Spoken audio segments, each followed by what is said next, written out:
Now, preview time. So let's take a look at what's coming your way.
The Jeff Meacham Network's Multiverse of Media.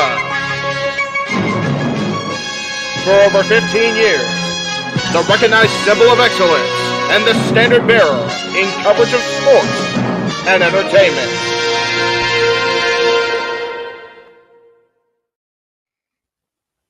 JJ, Jeff, you want to kick this thing off? Because I'm still trying to process everything here. Yeah, it's like, who wants to go first?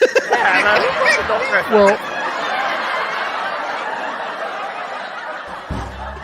Come on in. It's open mic night with your host. you could maybe say there's really 4 topics, but it's split into 6. The Renegade, JJ Williams. The Sammy and Eddie Kingston thing, which one's the better smelling turd?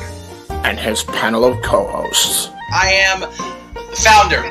We'll call me that for today since we're going with the Jeff Jarrett love theme here this week, according to JJ. The West Coast Professor, Jeff Meacham. Karma is karma is karma. That's professional wrestling! Damn it!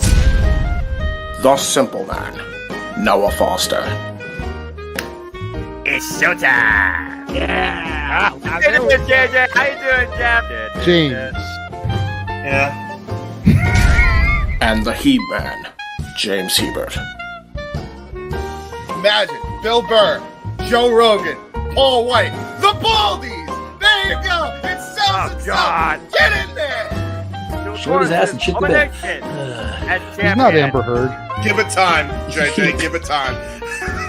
Now, I'm sure Jeff has some stuff that Dumb move. Just don't pull this bullshit again. You get one. Tony needs to stop caring about the ratings. Bradshaw said as long as the ads are in place, we're not going to lose that third hour. Ring of Honor does not have to be AEW Live. They don't necessarily have to coexist with each other. We kind of saw that tonight to a degree. Along with a panel of guests. He's no longer glorious. Don't you bring that up. You want me to rant about what my NXT used to... Nope, we are done here for the night.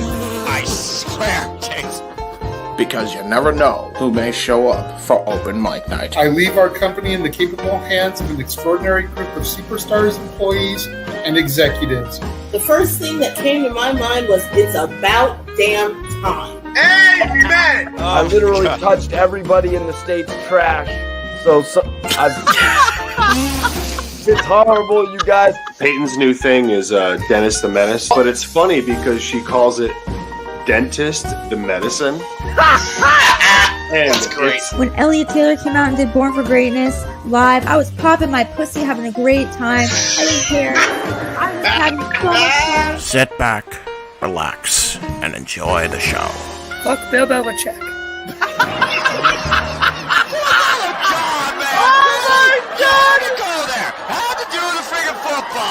We ended on wrestling, and then you bring in that shit. That's just how the fan goes off the damn rails. Brilliant, bloody brilliant.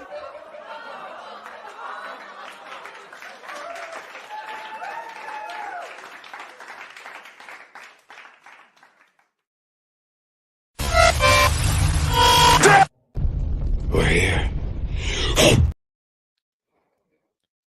What is going on, everybody? Welcome to the Saturday Night Shenanigans that are Open Mic Night. I am, of course, your host and moderator, the Renegade of Wrestling, JJ Williams. Happy Saturday evening. I'm not even going to sugarcoat. I came into the day about 8 hours ago, and I was telling Jeff, don't have a whole lot to talk about this evening. It's been a quiet week.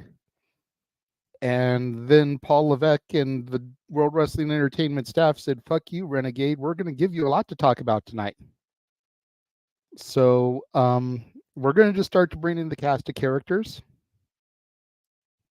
First and foremost, the man whose name is about to be on the marquee, the West Coast professor, Jeff Meacham, is in the house. I couldn't find my Chicago hat, but as we say at the Disney universe, seeing is believing. Believing is seen, by God, and we sure as hell saw it and believed it. Absolutely. We're not going to waste a whole lot of time. Nope. Next person we're going to bring in is the man who called the action with me. Called the moment, man. The simple man, Noah Foster. Hey, I'm speechless. I literally say seeing is believing. I saw it. I still don't believe it. Yeah. Anything's possible. You want to start this thing out because I'm still trying to process everything here. Continue. Right.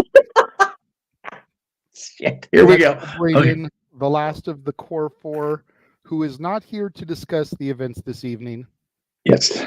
He is only here because last week, Emmanuel graciously super chatted an obscene sum of money and had felt like maybe he should have singled out a couple more people to sing specific songs during Disney karaoke. And one of the ones that he had wanted to hear is he wanted to hear this man, the He-Man James Hebert, sing Something There from Beauty and the Beast. And so he is here for that. Where did he go? He was there. Now he not there no more. I know. He was in the green room. Maybe he was frozen like Anna and Elsa. Hopefully he'll come back. But James Hebert is here to sing Something There from Beauty and the Beast before we go down the rabbit hole to Wonderland.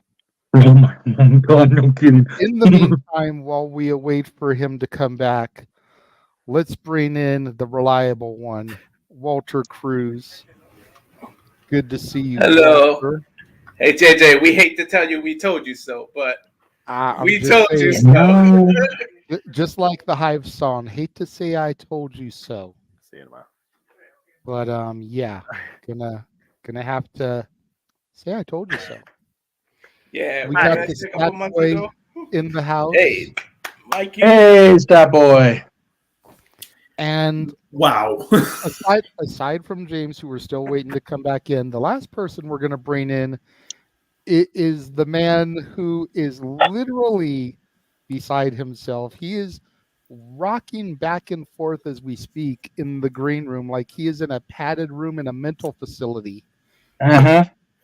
Enfield.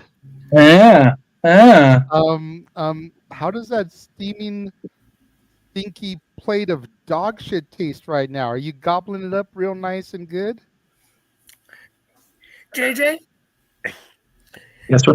Could you please, JJ or Jeff, whoever's producer, man, could you please give me one quick little solo shot? Thank you. I, Joshua Mansfield, was wrong. I, Joshua Mansfield, marked the fuck out. As well you should. And let this be a lesson to you to never trust the dirt sheets ever, ever, ever again. Oh, I won't get into that. Oh, they have no interest in signing him. He has too much bad blood in the locker room with people. Mac Daddy Meltzer with the Young Bucks swinging from his nutsack says that he will never ever come into the WWE again. I need a drink. Jeff? And there he was. Look into his eyes and what do you see? The voice of the voiceless on the heels of the man who allows you to hear voices in your head. Jeff? How about we let JJ call on me since he's running the show, first of all? Don't start. Don't start. I was nice in the private chat. I came to your ass. Defense of your ass. Wow, that's way bad out of context. We're starting already. Fuck's sake. Anyway, two things. Two things. One. Who are we speaking to? Well, Josh mainly. Okay. First of all, don't let us, any of us, hear you gnawing at the of the journalists, because otherwise, with permission, JJ, I'd like to push a button myself, if I may, really quickly. Thank you. Because if you do that again, we're going to ask you over and over again. What are you, a fucking piece of shit? Yeah, and we will forever continue to tell you to Shut the fuck up, Josh! until you learn your lesson. Yeah. Okay, I'm good now. Thank you. Does everybody in this room who actually watches AEW remember Punk's promo to Eddie Kingston when he first came over there about like the third greatest Eddie and not even the first Kingston that, you know, I want him, as much as he's our scumbag and we love him, I want him to make an MJF comment saying something to the effect of, the only talented MJF that I've ever been in a room with is Michael J. Fox. There you go. That'd be tremendous. Just for the ha-ha. But I digress. We have got a lot of people in the room already. We're already over 20 people, which is pretty normal for us. So the fact that we know that Boss Man is going with his review, that says we're doing really good right now with our numbers. Yes. Yes. Quickly, Dwayne with a $5 super chat. Thank you very much. Look in my eyes. What do you see? Personality. There you go. And James is back, so we are going to halt that conversation. Welcome back in, James. First, I just saw what I saw on my screen, and now I had to freaking resort to using my mobile phone because the Wi-Fi decided to shit the bed up. No. I don't even know what happened. I can't even get a connection on the thing now. It was working fine before, and now it's just not. So. It hates you. It is what it is. If everybody can hear me, that's all that fucking matters at this point. We're good. I'm probably just gonna do the song and then get the fuck out. I'm gonna be real. That's about what we anticipated from you, anyways. We didn't figure you were gonna stay even before what happened tonight happened. So you're perfectly fine. Yeah. And again, I appreciate what you put in the private chat, how you don't want to rain on anyone's parade. So yeah, we can just do what we need to do. Again, we've told everybody you're here to see something there from Beauty and the Beast. So without any further ado, let's throw to you so we can have you do that. And then we can officially put Disney Oki behind us until July 19th, 2025, much to Noah's chagrin. Yay! Yeah, the only problem is with that is I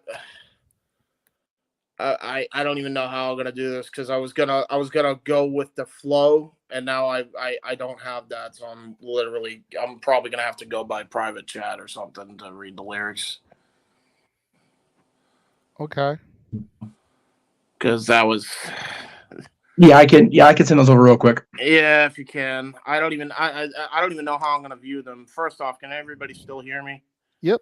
Okay. Well, maybe I could do it this way. I may have to be off camera for it because I don't know how else I'm going to be able to do this. That's perfectly fine. We know that you are there. We can hear you. Okay, perfect. Okay, so this is what I'm going to do, and then I'm going to hop off then. There's something sweet. Oh, wait, you got to introduce me, or can I just go? I don't know. Here to sing something there from Beauty and the Beast. The Heeb Man, James Hebert. Emmanuel, don't say I didn't do anything for you. There's something sweet and almost kind. But he was mean and he was coarse and unrefined. And now he's dear and so unsure. I wonder why I didn't see it there before. She glanced this way. I thought I saw. And when she touched, she didn't shudder at my paw. No, it can't be. I'll just ignore. But then she never looked at me that way before.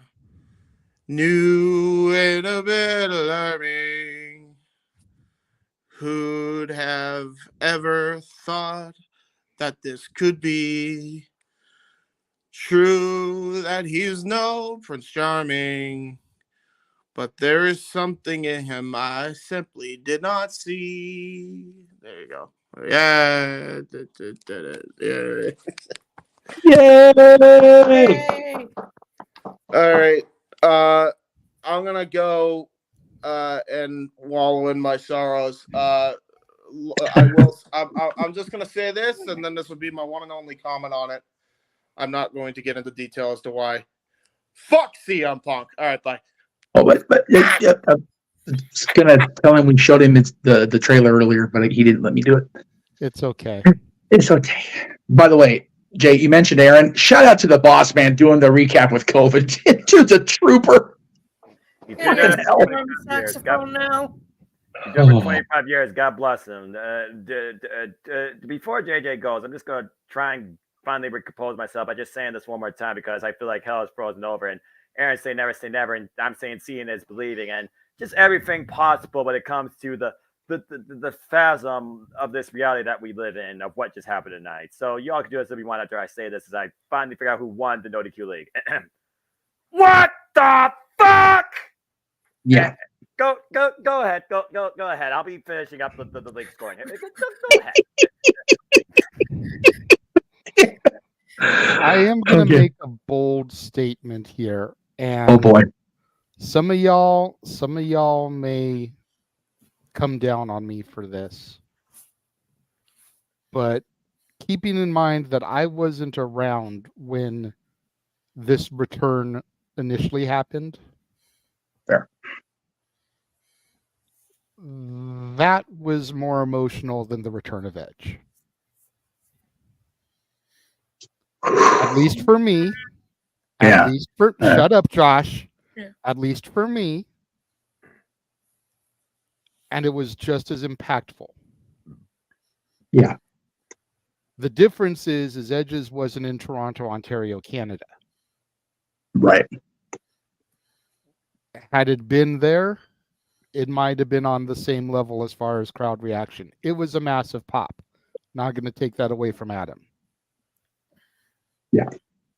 When Punk walked away from WWE, we legitimately thought we would never see him in that company ever again. Oh, yeah. Except for maybe one night only for the Hall of Fame. And that was a slim to none chance when he walked away. Yeah. That's what makes this more emotional. This was the Ultimate Warrior coming out on Raw the night after WrestleMania, making his speech emotional. Because it was something we never thought we would see again. Yeah. This was big. This was needle moving. And Yeah. there's a certain curly-haired promoter. He's probably got a little bit more than powder on his face right now. Oh, let shit. him go. I'm not even trying to be insulting. I'm really not. I'm trying to go for the ha-ha more than anything. I'm not trying to be spiteful or vindictive. Don't take it as such. But when you think about everything that has happened in that company since Brawl Out, and you look at what just happened and what has happened in the land of All Elite since All Out this year and his termination, who was right and who was wrong? Yep. Behavior aside, verbally, Phil has been proven to be right and everybody else has been proven to be wrong. Because even if Jack Perry is revealed to be the devil, It's going to go over like a fart in church. Oh God, yeah. The Bucks are taking time off after being embarrassed in their hometown. Paige has lost 2 in a row to Swerve. Yep. When was the last time Cole Cabana was on television? Long ago in the faraway land. Yeah, when Jericho was taking on Ring of Honor champions. Yeah. Yep. Yeah, it's been a while. Been a while. The only person who really hasn't suffered is Omega. And at the end of the day, he was the least involved in all of it anyways. Just saying. Ding, ding. Ding, ding, ding with the super. I see it. I was over on the other side. Thank you very much. $10 yes. super chat from Dwayne. So what's next? Young Bucks leave AEW or Okada signs with WWE? Well, Young Bucks aren't leaving AEW. They signed a long-term contract. Yeah. And they can keep them for all I fucking care. Okada signing with WWE? I don't know. It's gonna be interesting to see what happens with Ospreay and AEW. Yeah. Yeah. I think that's gonna be a true test. Speaking as a fan, I'd love to see Okada Ospreay in AEW at least once on American soil. That would be just tremendous. So, I guess the $1 million question is, who wants to go first? If I may, there's some background noise, I think, from the person who just joined the room. I'm not sure, Mikey, but oh wow, that's much better. Sorry. Hang on, let me just double check. Yeah, it's like a fan or something. I'll bet your computer or whatever it is. But anyway, it's probably the computer. Okay, very good. Now we'll do what we can.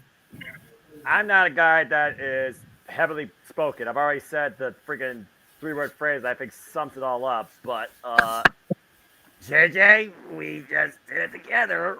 What do you want me to talk about?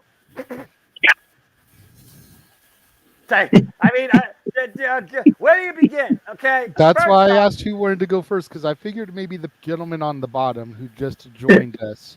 Yeah. To say, and then those of us who were on the call. Yeah, but say. Yeah. I don't mind going first. All right, go ahead, Mikey. Not gonna lie, initial thought, I did not think he was going to show up, but I never really said it. I might have said it in the predictions that Noah, by the way, great job. Congratulations on completing your season. Good job with that. Thank you. I may have said no, he's not going to show up. Perfect. Overall, I don't know if I would have wanted to see him get involved in the match. That would have maybe ruined everything. I do have the press conference on here. You know, Triple H is being Triple H right now. No spoilers, please. Okay, fine, no spoilers. You will be okay, banned. no spoilers. That's fine, for life. I'm a little curious as how you know the business now between the two companies. What's going to happen? What's AEW going to say in retaliation? What's WWE going to do? How is this going to affect everything? Do we have to start thinking towards Royal Rumble? Who knows where this is going to go? You know, I'm going to invoke the classic line from Roddy Piper. Just when you think you've got the answers, I change the questions. They're changing they are changing. That line has just skewed into so many different branches. You don't know which way you want to go. I sure as hell don't. But I'm glad he's back home. I do not want to see this screwed up. I do not want to hear, oh, he's unhappy and you know, he'll have his say. He He will come to whatever arena is coming up next. They will give him the microphone, and he will say what he wants to say. And believe me, he'll say it. We know how it's going to, what he's capable of, and more than likely he's going to do it. Overall, I did get to see the whole pay-per-view, except for the IC match and the Santos and Dragon Lee match. I did see the women's war game match. They did amazing. The men did a great job. The Rhea Ripley's match was amazing. She had a great title defense. Good job for Zoe, but it just didn't happen.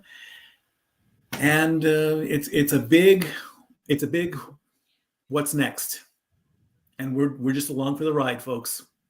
Take it as it is.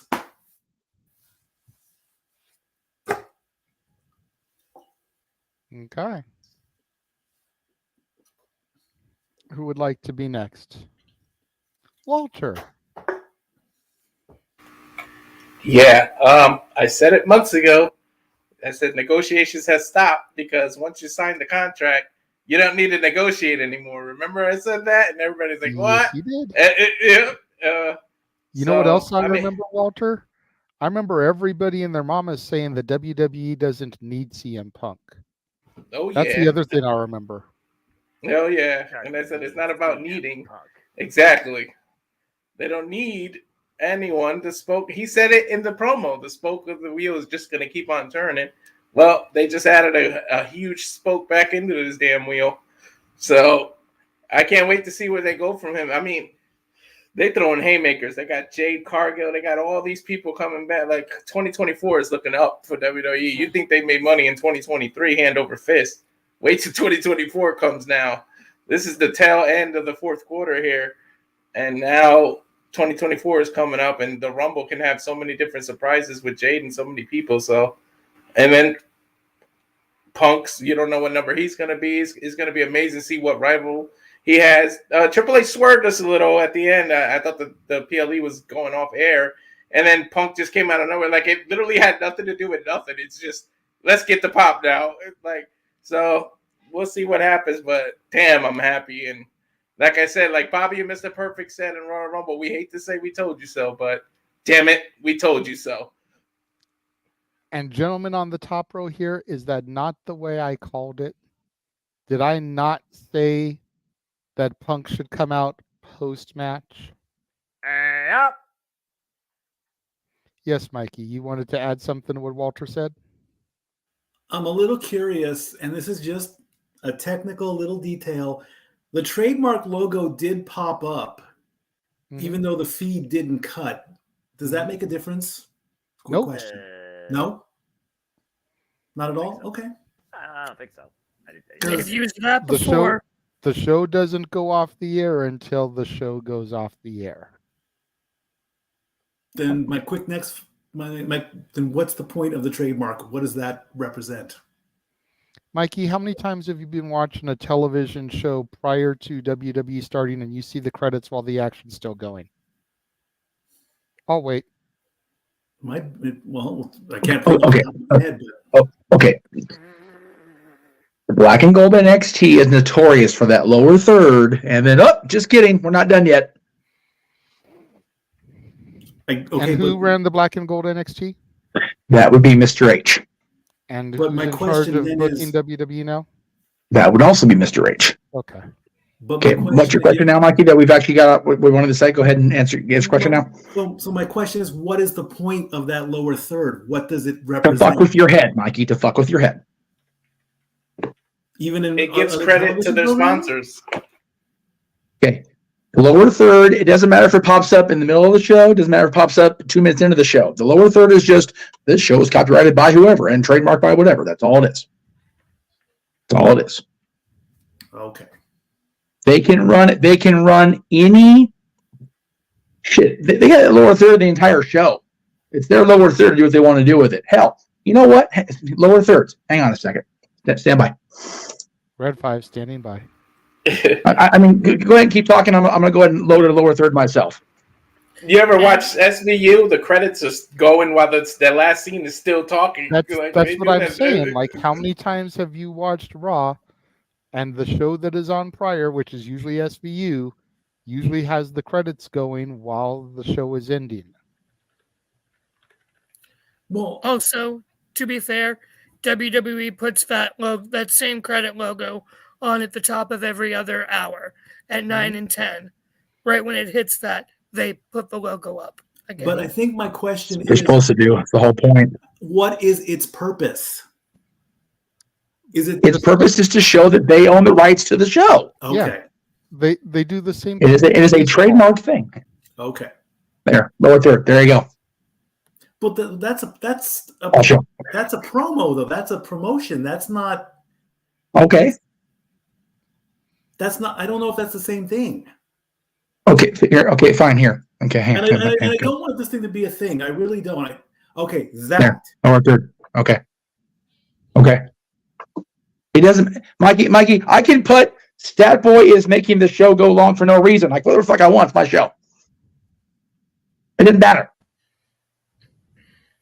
It is of no consequence other than to do exactly what it's doing to you, because the lower third on any other television show amounts to nothing essentially. But the WWE universe, the fans know that lower third hits, we're either going to be off the air or we're going to get some shenanigans here last minute. Okay. Thank you. Okay. See the dance I'm doing? The purpose is just to swerve, man. That's all. Swerve when I drive, and I swerve when I drive. Go ahead. And Hunter serves when he posts the lower third on the screen. There you go. Okay, there you go.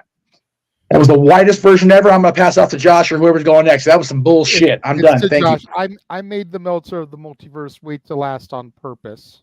Yes. Yeah, I know you did. You've been a poop all night, Josh. Don't be getting on his case. Yeah, I'm aware. I'm not. Poop. He has been a poop about Punk since Punk got fired at All Out.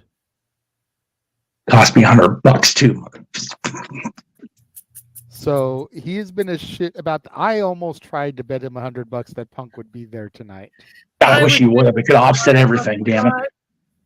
I'll be honest though. Thank you. That bet. Boom. Thank you very much. I'm good now. I'm gonna stop. I'm gonna stop. Hands behind my back. Yeah. To be fair, JJ, I would not have taken that bet. I'm gonna be real honest. So then you always thought he would be there, or else you would have. No, I just because a wise man only bets on a sure thing. So if you wouldn't have taken that bet, then you would have been admitting to the fact that you thought that he was going to be there.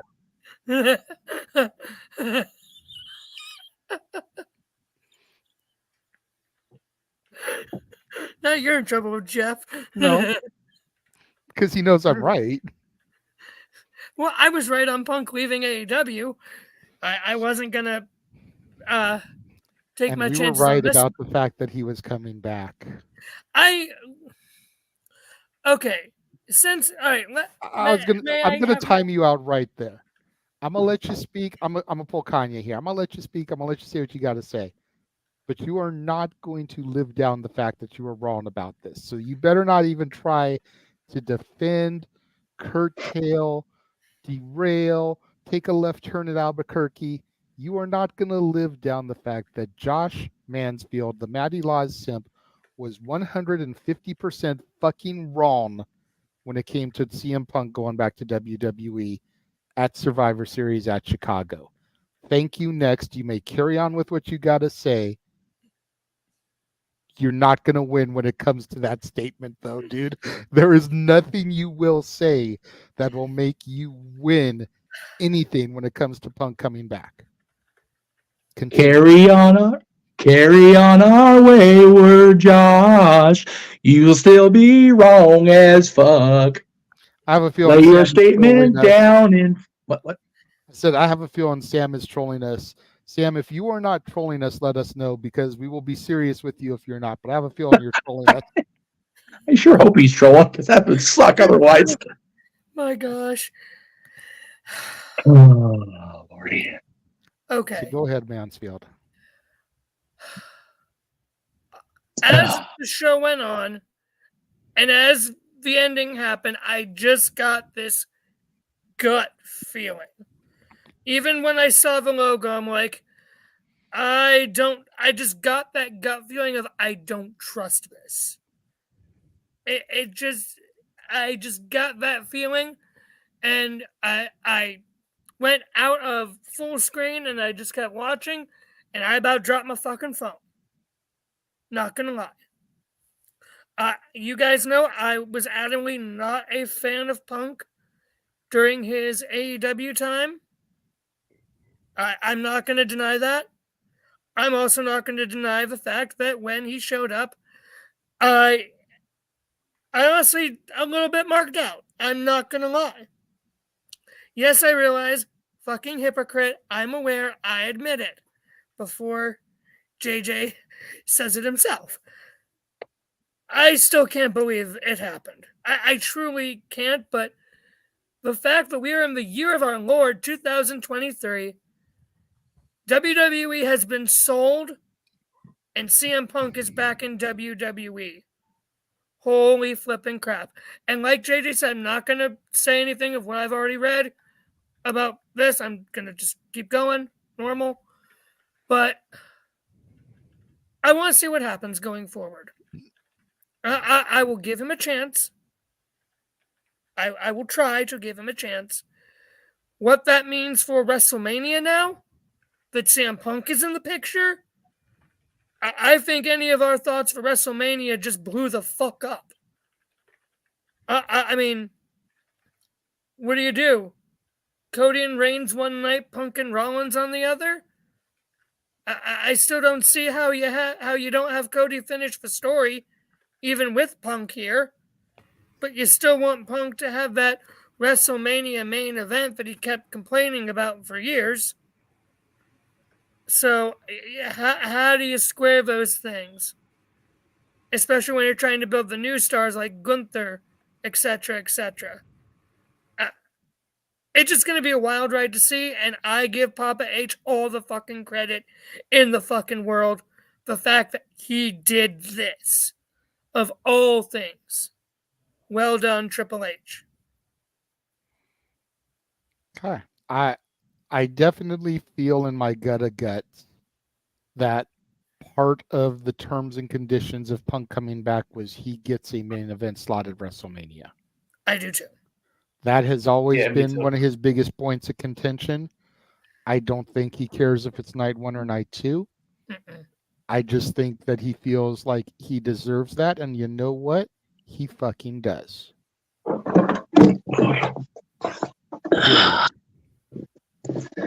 He deserves that spot at least once. So I'm all for that. As far as what, plans being blown up in our faces, and I'm not saying this to rub it in your face, but those of us who believed he was coming back kind of were already figuring on Punk Rollins at Mania. So those of us that believed he was coming back, it does not throw our plans up in our faces. Because we kind of were expecting that. It just makes sense.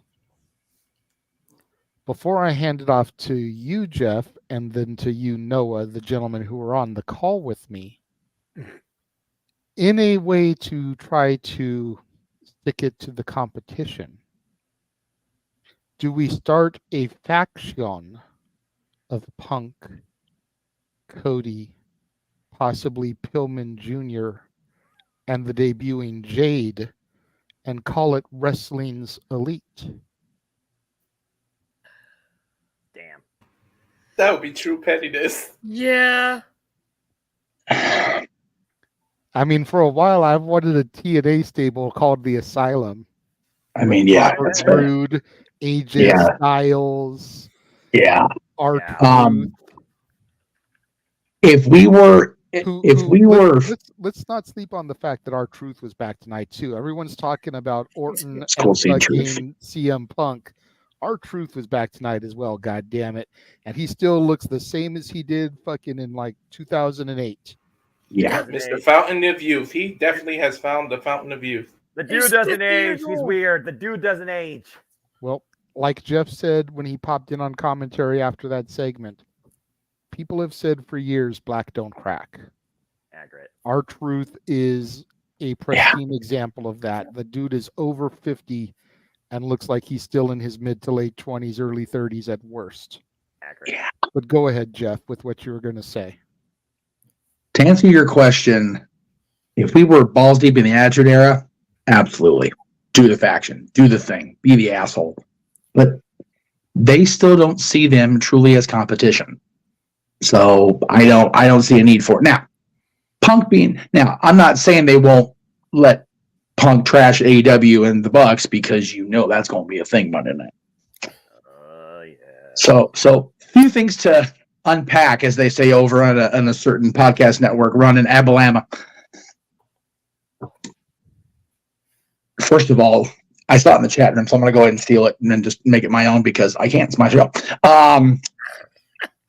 Name on the marquee. Woohoo, yay me. They're going to be throwing money at WWE to get a Raw a TV deal for Raw. Like, networks are going to be lining up now, right? They have to. They've got CM Punk back. They've got the guy in the money. There you go. Thank you, Matthew. Appreciate you. Well, if you're going to ruin the fun of me stealing it, that's no fun. Anyway.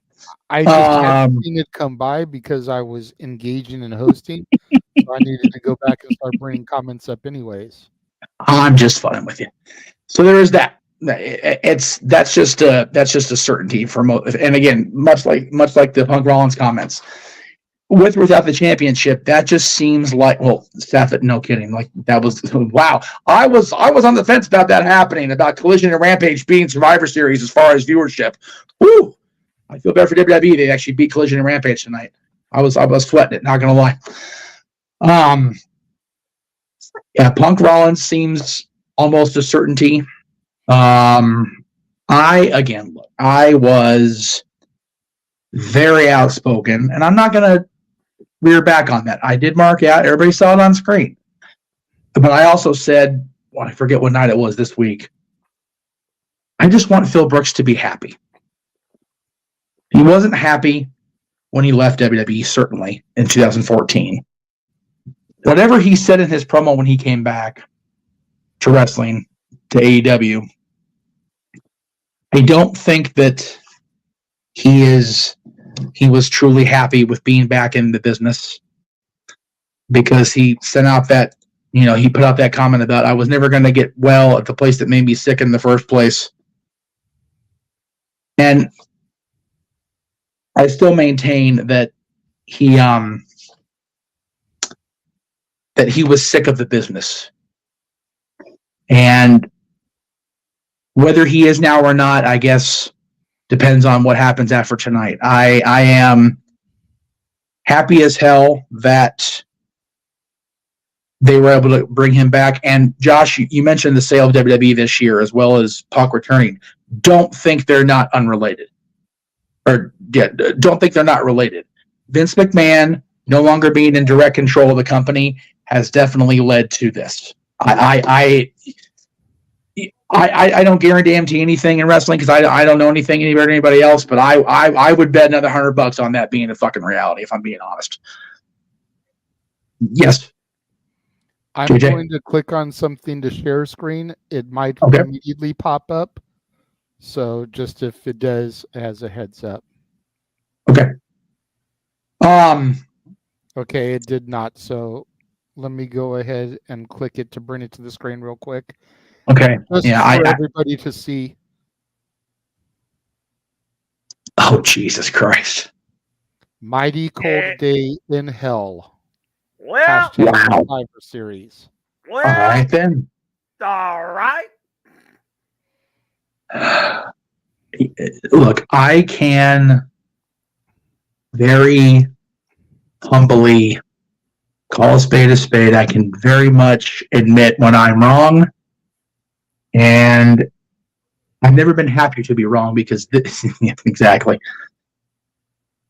There was a comment during the No DQ recap. I was trying to keep eyes on to see if anything relevant came up because I didn't want to take away from us, but I also didn't want to take away viewership from the Boss Man, because both I have a feeling I have COVID too, with being honest. I've been sick for over 2 weeks and I haven't been able to shake it. I didn't get a positive test the first time, so I'm thinking maybe that's it, which is going to lead to some shit later, but whatever. So we're both pushing through with our strength and our chest capacity. But anyway, WWE has nothing to lose here with Punk bringing in if they have to cut bait with him again. Punk has to be on his best behavior. They've got nothing to lose bringing him in. Punk has everything to lose at this point. That's the key factor, I think, in bringing him back. It's an all win or an all lose for Punk. WWE didn't matter either way. Like we've said, they don't need him, but that Road Warrior pop sure was hell loud. Sure was nice. I'm looking forward to Monday. I'm looking forward to the WWE review tomorrow too, if I'm being honest. I sent a chat to the bosses to see if I could be on if there's a spot. Please. Yeah. You did privately DM them as demanded, right? Yep. Okay, attaboy. There you go. That'll score me my points. Hopefully. Because that'd be a hell of a review to have the two of them and the dads talking about this shit tomorrow. I'll tell you what. I'll be there. But this is, again, I've talked all year about how prolific this has been and how much we've done on this channel across this multiverse and what we look forward to. Damn, 2024 is looking mighty fine right about now. Cheers, boys. I'm losing my voice again. Sorry. Where's that cough drop at? There's a part of me that would like to see him show up in NXT. Right? Not for a huge run, but just to kind of help educate and nurture some of the talent. Agreed. Say what you want about him, but I feel like they could learn a lot from him. Oh no, they really could. They really could.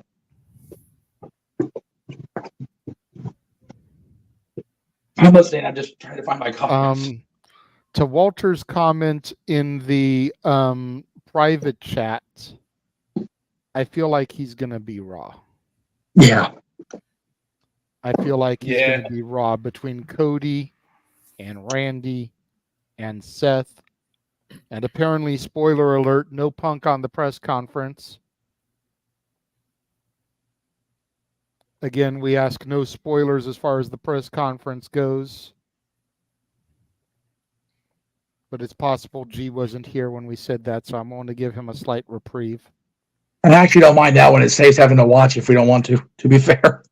I was going to watch anyways because it may give me something to mention come next week. That's true. That's fair. That's fair. Why would Punk be on the press conference? Because he just came back after a how many year absence from the company? In Almost his hometown of Chicago? That's why he would be on the press conference. I'm just throwing that out there. When Adam Copeland debuted at WrestleDream, he was on the post scrum. So just saying.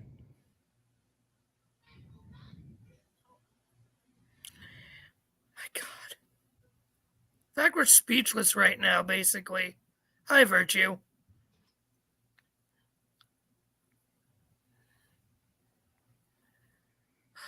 Yeah. Just throwing that out there. Well, again, Josh brought up the sale and the Punk thing, back to back, and I said they're not unrelated. They're not. They're not, man. Well, no, I'm not saying you disagree, Josh. I'm just, Virtue's also coming in late because I'm sure he was over in Aaron's chat. Yeah, it's they are so tied together because JJ and I were there, y'all. As much as it was a worked shoot, Punk was spilling real tea on that ramp in Vegas, man. He was so tired of Vince McMahon's, kayfabe or not, he was so sick of Vince McMahon's bullshit. And he was done fighting it. He was going to get things his way, the way he wanted it. And, in the process of the following, 2.5, almost 3 years, he made WWE money. He made UFC money, as Virtue's pointed out in the chat room. They're all in the same umbrella now. So, again, WWE has nothing to lose by bringing CM Punk back into the fold. He can be a personality on WWE television. He can commentate on UFC broadcasts if he wants. If they want him to. I know Mike Goldberg retired a while ago, but I don't watch UFC enough to know who's doing the commentary besides Joe Rogan. But Punk's a hell of an analyst. Why not? Nobody can touch him on anything. Daniel Cormier. Oh, okay, DC. Okay, well there you go.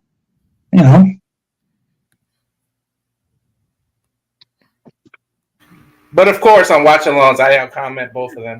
Just saying. Yeah, I mean, WWE has nothing to lose. Punk has everything to lose and to gain by doing this. Like I said earlier. Bringing in another photo that was shared for me. Okay. Just in case it happens again. Okay. Well, I think I have it set where it's not going to automatically pop up anymore because there we go. Seth Rollins is legitimately pissed off. Oh, okay. Wow. Okay. It seems that way. Hold it, Jeff. There's a difference between a character and a man. Exactly. Seth Rollins may be pissed.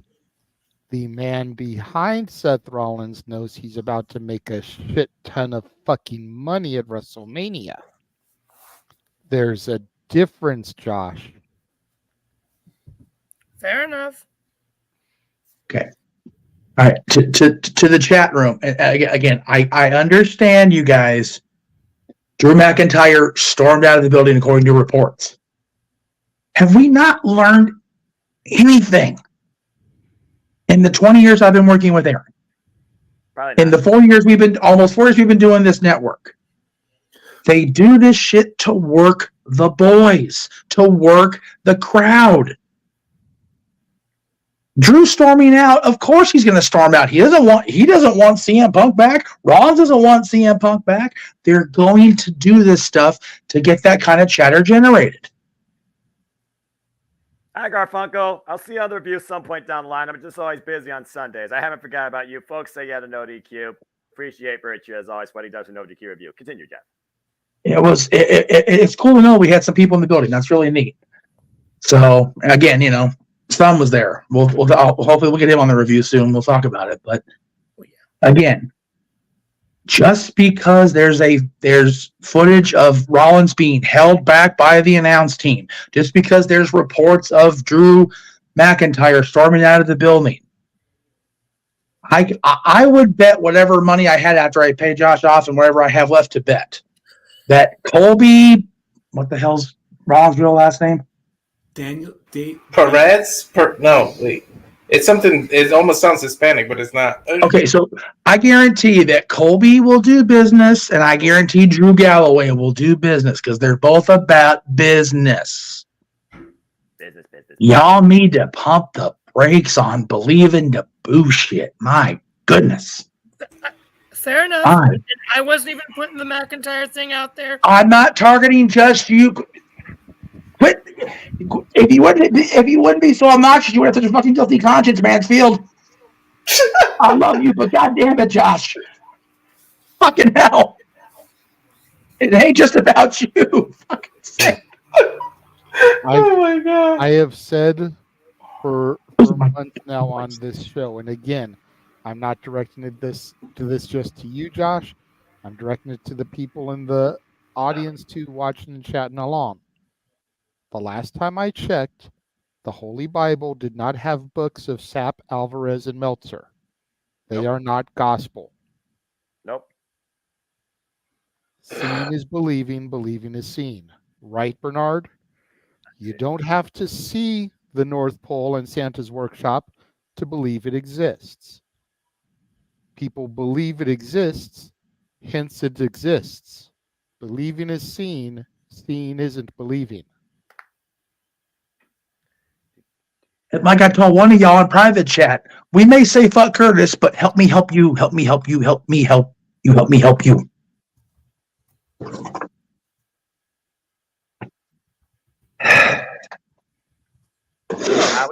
How's everybody feeling? As I just put out the results, by the way, in the NotiQ chat, I'm just gonna say this right now for spoiler.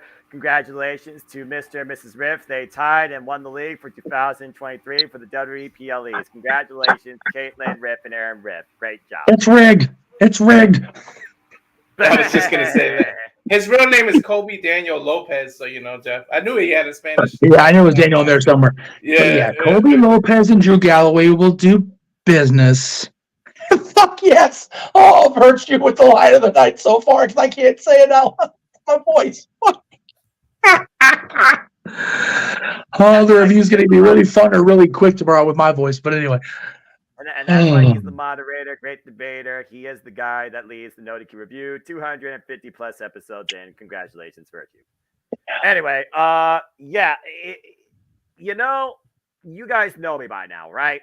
You guys know what I stand for. Protect your mentality. I don't follow. I don't scroll. I don't click. Seeing is believing. Jada, you and I fucking saw CM Punk return to the WWE in 2023. Hell is frozen the fuck over. But business is business, damn it. You said it yourself countless times over. SmackDown has a home. Officially. It will be USA Network come 2024. NXT has a home. Officially. In 2024, it's the CW. Raw does not. ... You see all the stuff regarding people buying into more than feasting at Thanksgiving. CM Punk, Seth friggin' Rollins. CM Punk, Seth friggin' Rollins. CM Punk, Seth friggin' Rollins. And if you're going to give Seth friggin' Rollins an opponent, excuse me, blah, I'm tired. Anyway, at WrestleMania, for the biggest payday, the biggest investment, the biggest must-see attraction possible to draw eyes across the entire world more than ever before or even possibly fathom. CM Punk, Seth friggin' Rollins, the top of your marquee is a hell of a way of doing it. At the end of the day, Phil Brooks, I felt, was going to go back to WWE at some point because what drove him away, or so what people believed drove him away, doesn't seem to be a key factor in the business anymore. Now, I want you all to take my words into context. What drove him away? There's no pronoun. There's no object. There's no subject. There is just an idea, for we are not him. But he has decided to come back to WWE in 2023. His own reasoning. But at the end of the day, WWE also has a reason, and that's one word: business. We hear the phrase all the time, proverbial business picked up. I don't think you can have a bigger business pickup ahead of 2024 than CM Punk back in the WWE, where WWE is making more money than ever in the history of the industry. I'm just saying. I'm very curious to see what Phil Brooks does with this second true coming to WWE in this day and era of the industry, and how much it benefits his wallet, benefits the person, and benefits the business. And that's all you need to see. You don't need to freaking feed into what you want to fucking read. Yep.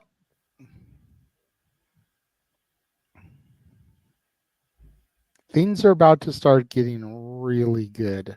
I did see in the private chat that Statboy needs to take his leave.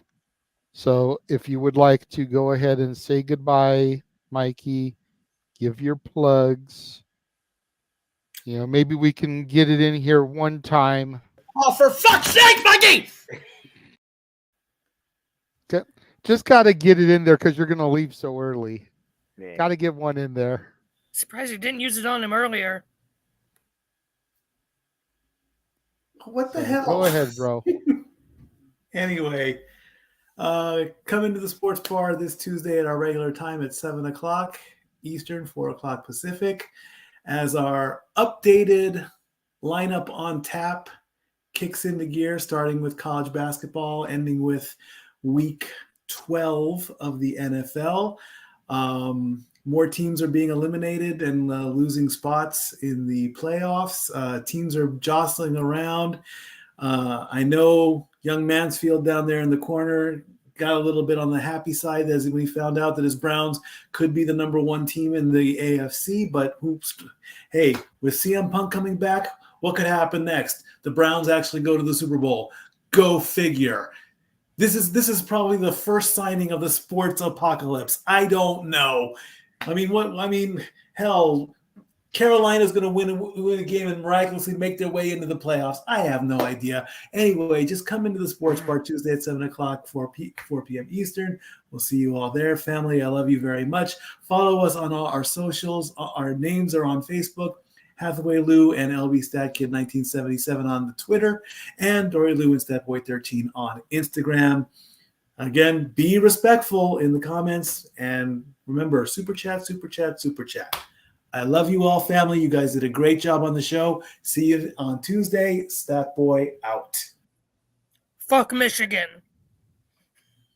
There's a better chance of Taylor Swift showing up at WrestleMania being confronted by Grayson Waller kicking him in the balls than the Cleveland Browns winning the Super Bowl. I don't even watch sports. Excuse you, boy. Hey, I'm already in a bad mood because my Buckeyes lost to a team up north today. Damn, Noah, that was a burn. We gotta let that one sit. Bad, Noah. Bad. No. Okay. Hold on. Ding. Thank you. We got a $2 super chat from Walter. Says, well, this means my hair is safe. And if you know, you know. We do know. Unlike Punk's hair. Punk looked healthy other than that haircut. Haircut was a little fade off the side there, but that's okay. I was thinking the same thing. I was like, what's up with the haircut? Did he lose the bet or no? Anyway, no. That stress and age would do that to you. Let me just briefly bring up the college football thing because it's not a college football show. We will talk at length about it on Tuesday and probably on Wednesday. But Michigan ruled the day. The Riffs won the league. The Riffs won the league prediction league today, and they beat Ohio State. So I'm not going to say F them because I'm trying real hard to curtail the F words tonight because we already got freaking dinged. But yeah, the hell with them. Anyway. And now carry on, Mr. Williams. And now back to our regularly scheduled programming. Please. Yeah, please. Yes, Walter. I just want to ask, does this affect or change anyone's Rumble pick? If anyone had a Rumble pick, because I'm still Gunther in my head. No. Because there's ways to get to Mania without winning the Rumble, and I still don't think Seth will be champion come Mania.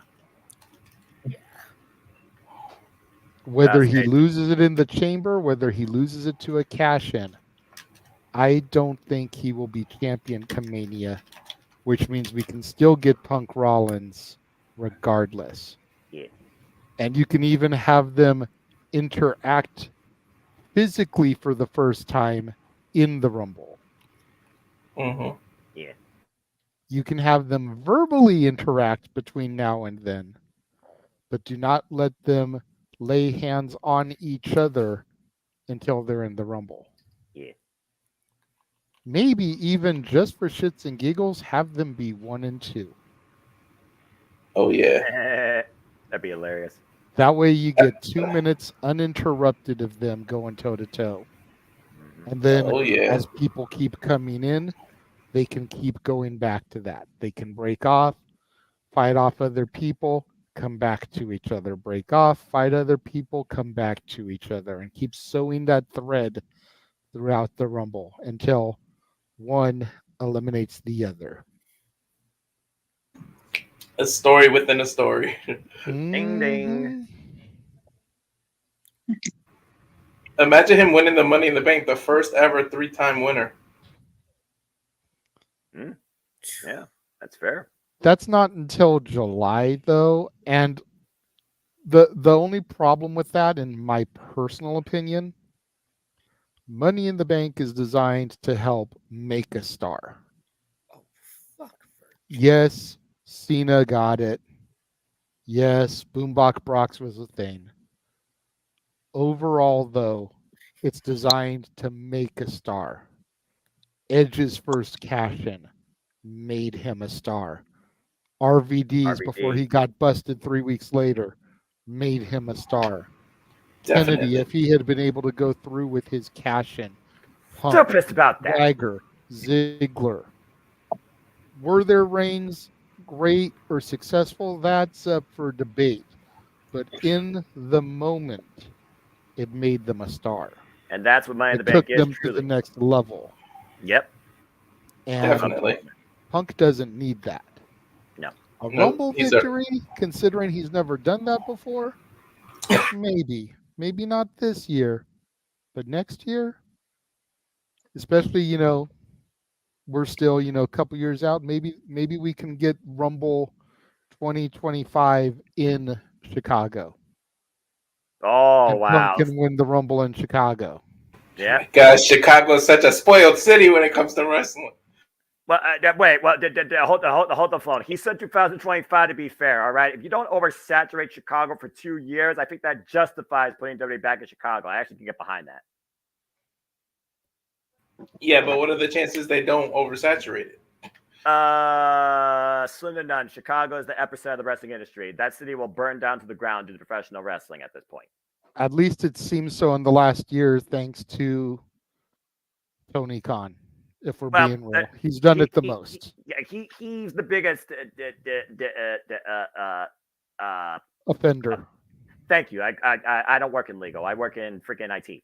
Yeah, that word. At least for this year. So we'll see what happens. I'm still tongue tied. We'll see what happens in 2024. How does 2024 surpass? Yeah.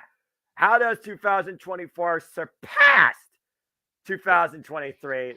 That's a whole different question that remains to be seen. You might as well have an epiphany or a vision or some tarot card reading to try and figure out what the hell can freaking happen in 2024 that top 2023. Real top that shit. Is it highly unlikely? I don't think so. If nothing else, anything is truly possible. So again, if this is what Phil Brooks wants to truly end a career in wrestling in, more power to him. All right, I need to address a couple things in the chat before I throw to you, Jeff. I see your hand up there. Virtue says, Josh, I think you should sing Cult of Personality tonight with those angelic pipes of yours. Before Josh starts sighing or looking up lyrics, as he put in the private chat, we did say earlier today on Simply Predicting that a $25 super chat would get Noah to sing Cult of Personality, and if we get $50, he would do This Fire Burns. Accurate. Now, since Virtue has suggested that Josh do it, I am willing to split the singing up, but we don't sing for free on this channel. Unless we're just really giddy in the mood like I was doing when they were coming to the ring. That's one thing. Yeah. But we make you pay for that. So $25 and Josh will sing Cult of Personality, and then $50 and Noah will do This Fire Burns. You say this as Arlene was saying earlier. She wanted to make me pay. I did see that, and I also saw, if I may be allowed to produce, Josh, going back to her other comment about how much for me to sing Small Wonders. I believe you mean Little Wonders from Meet the Robinsons. Botch. Now, I knew which one she was talking about. I know. Like Disney Karaoke, it would be a $25 super chat. However, ... However, I would like to request that I don't have to do it until next week, as one room behind me is really noisy and would distract me from performing. My other bedroom, my woman has gone to bed already, and I kept her up till 2 a.m. last week doing karaoke. I don't want an angry woman tomorrow morning. That sounds like a real... As a woman yourself, Arlene, I know you know the phrase, happy wife, happy life. We ain't married, but I don't need her angry at me come tomorrow. I don't need angry girlfriend. Now that's a smart man right there. So if you're willing to super chat, what we can do is just like James did today. First thing next week, I can do Little Wonders before we go deep into conversation and everything, and it can just be top of the show before she really goes to bed and starts falling asleep.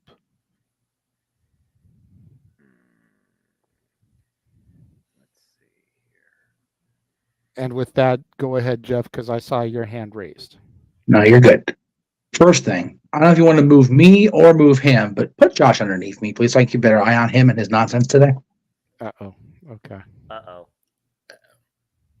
You wouldn't be able to just drop an elbow on him? Stop doing others' jobs, Joshua. Wasn't trying to. I don't care if you were trying to. You're doing it. Knock it off.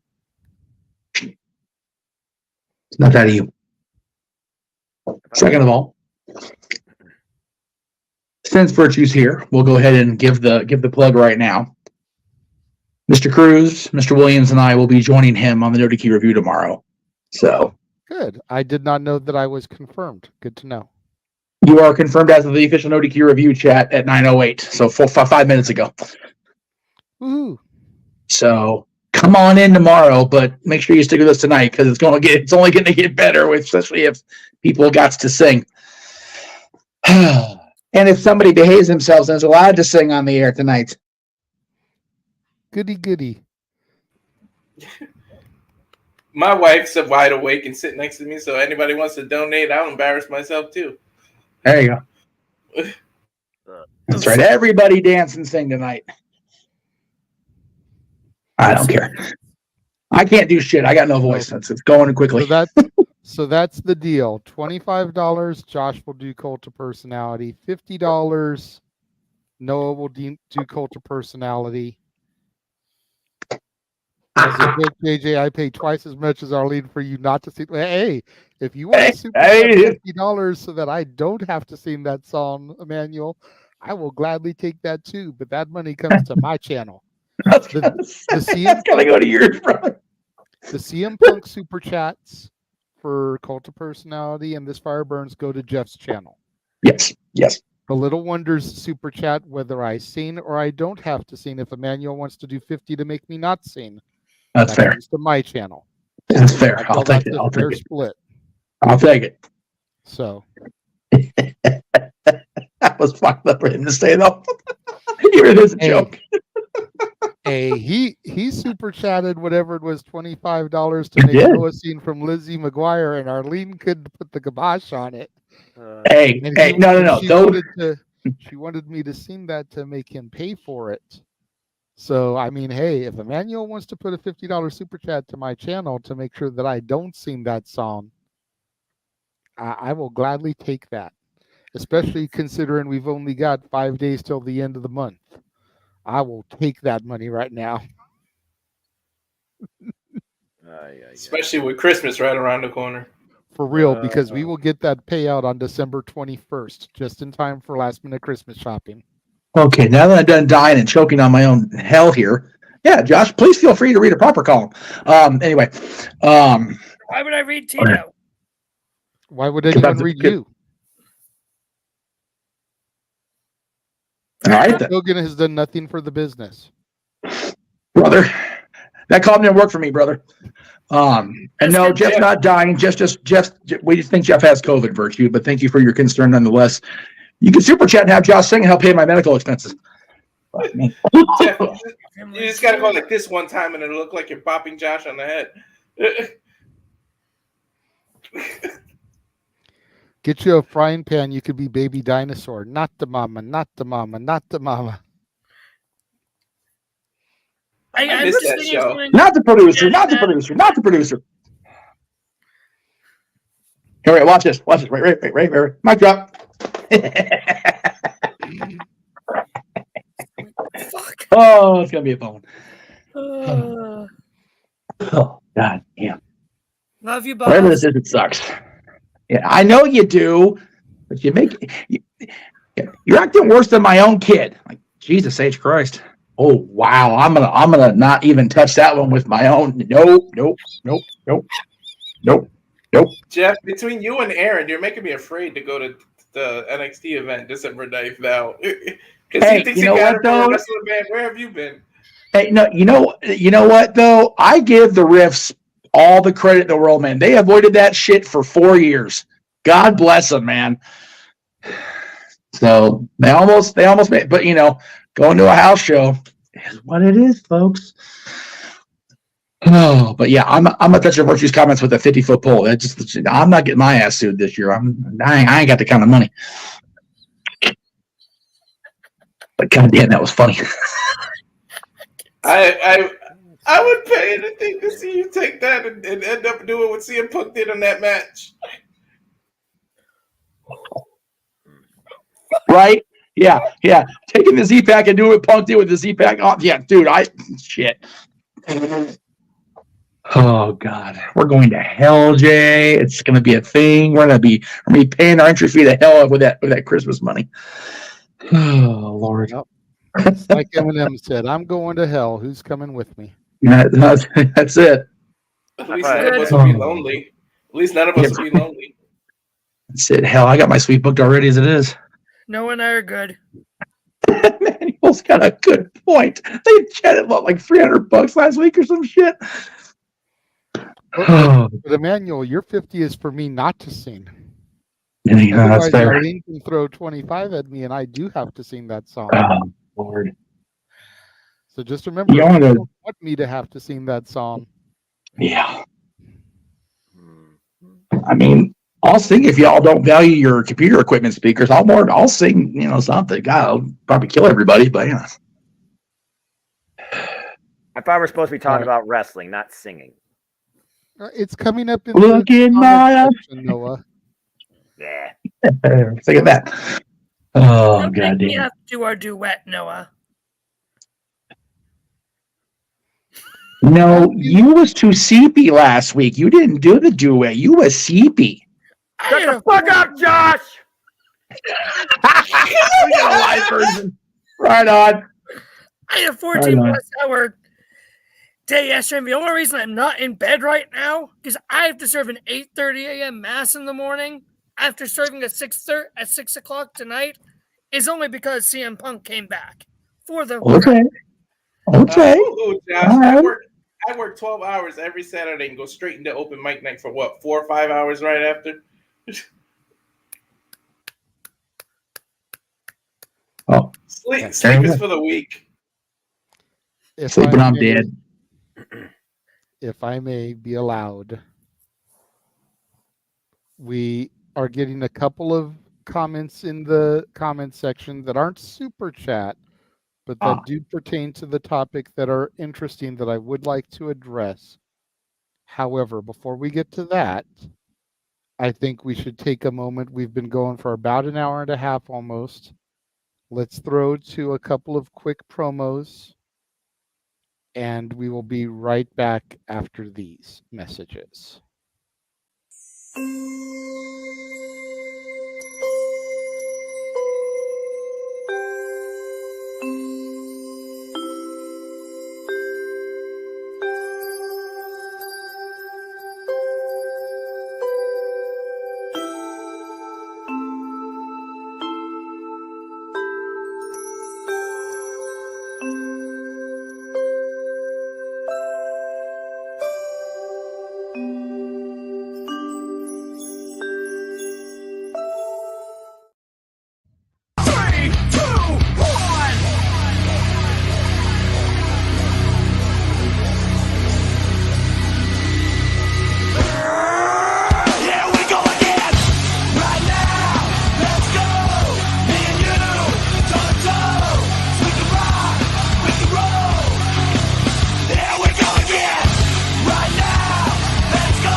Noah, you're on. Oh shit! I was looking at my whole. All right. That must have been the one track. You all know what I'm about by now. If you don't, say it with me. Type it in the chat. All the wrestling. All the wrestling. All the wrestling. All the wrestling. All the wrestling. All the professional wrestling. Damn it! and sports entertainment with slightly more intrigue from me, considering what could be happening. I forgot Ding, that ding, Jeff. ding, ding, ding, ding, ding, ding.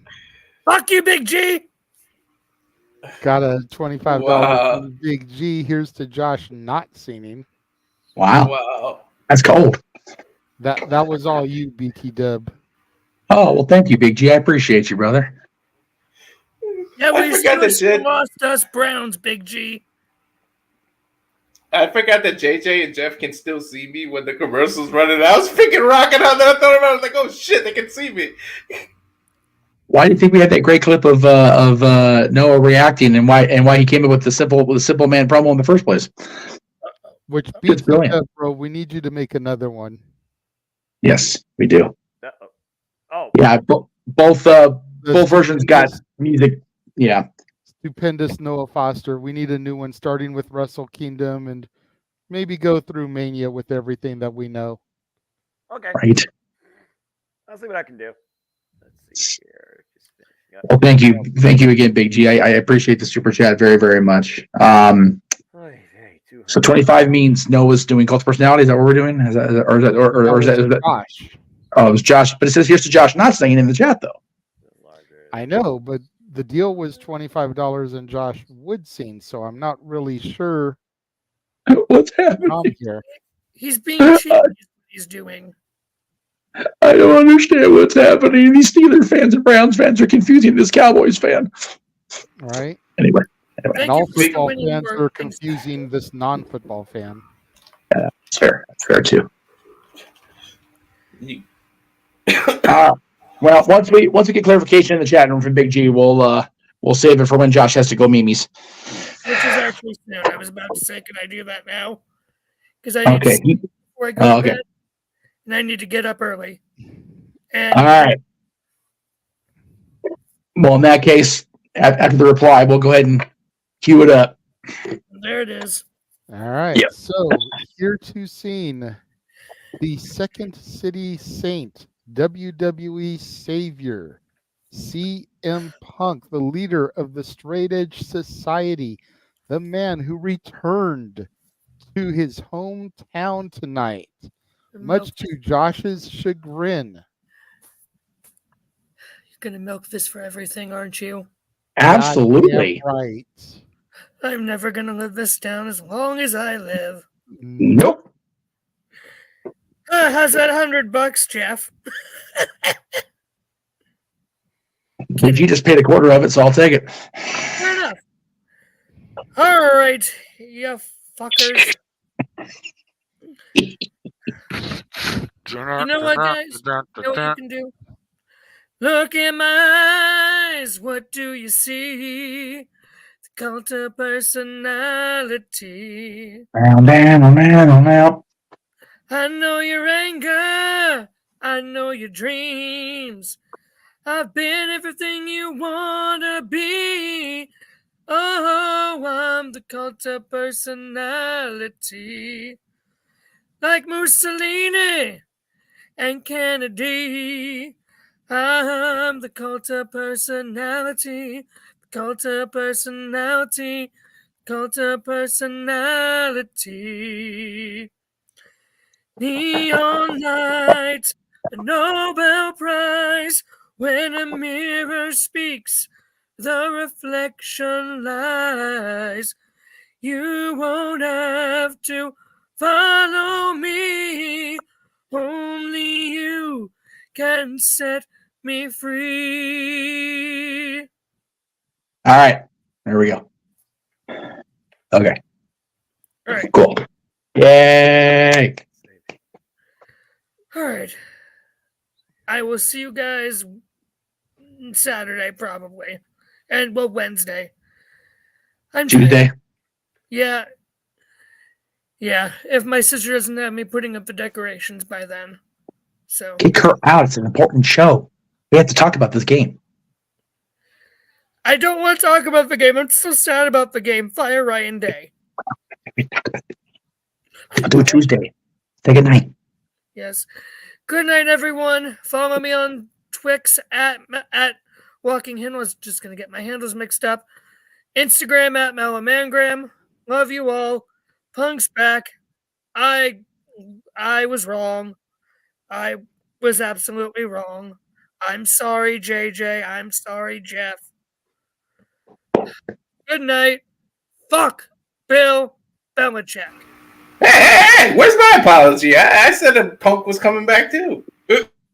Yeah, but he didn't. He didn't disrupt your stream on the regular with it.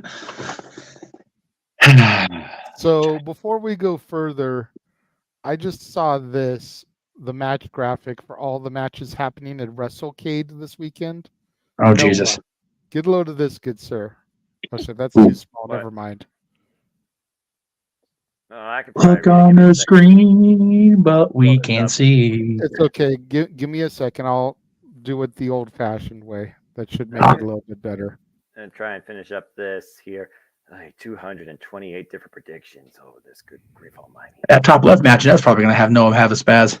I just saw it. There you go, Noah. Take a look at this. Okay, Oh, let's see shit, what we got dude. here. Marina Shafir, Slimovitz, Hardy Boys, Heath from Rena. Then Johnny illegal over speedball on my belly. What? Whoa. What about Joey Janela and Yoshihiro Tajiri?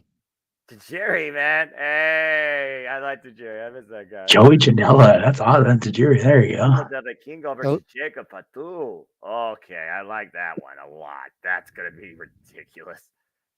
Who are the Hughes brothers? The Hughes brothers.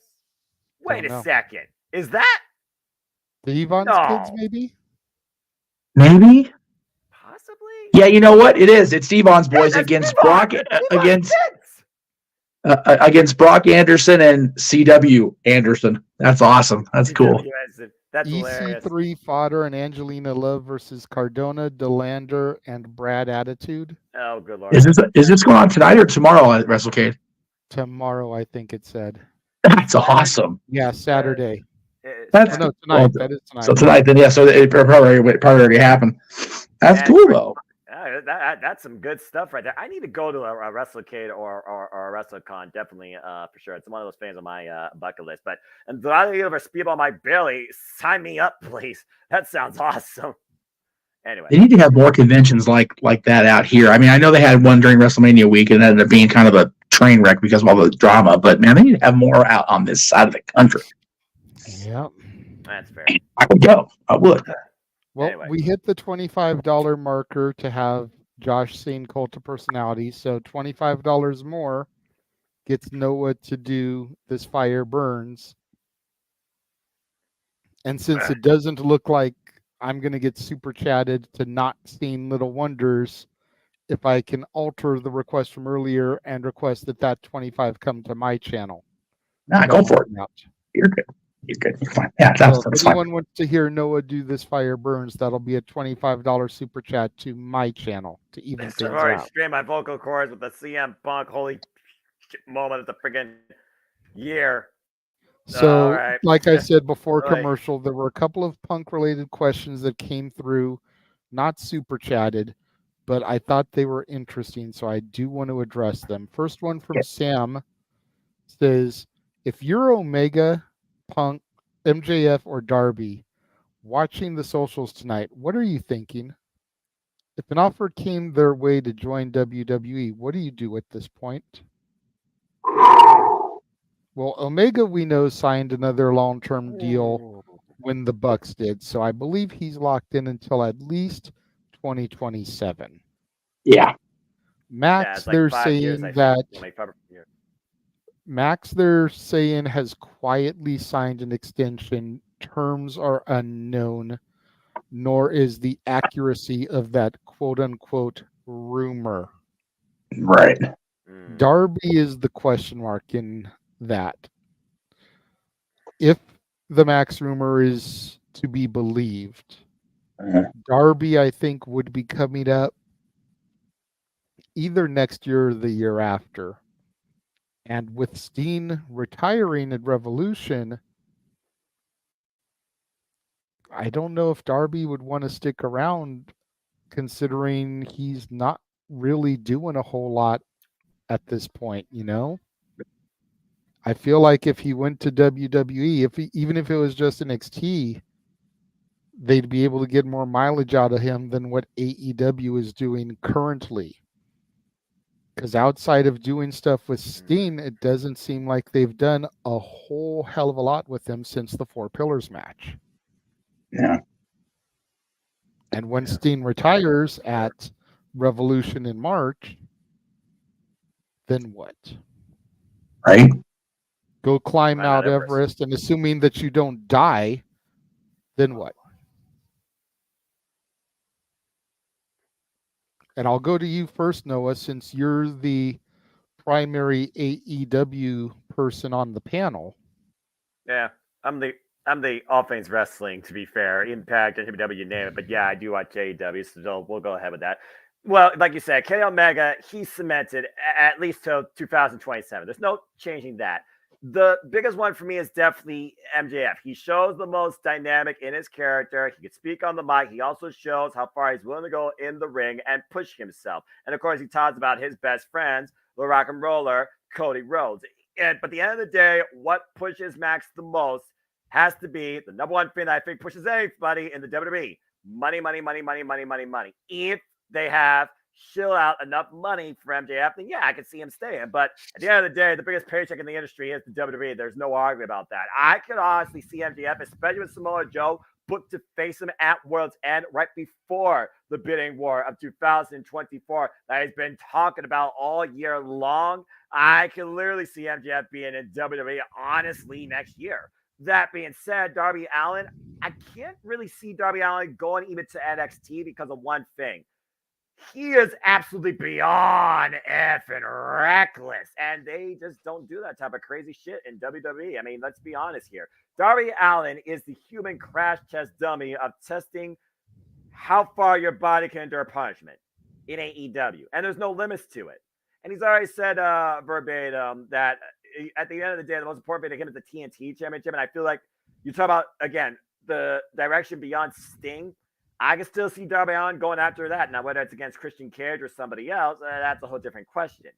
So out of those three, because we know one's lot, we know one's insane, we know one has the most to profit from it, I can see MJF honestly going with enough of a lucrative offer and a figure to go into his bank account.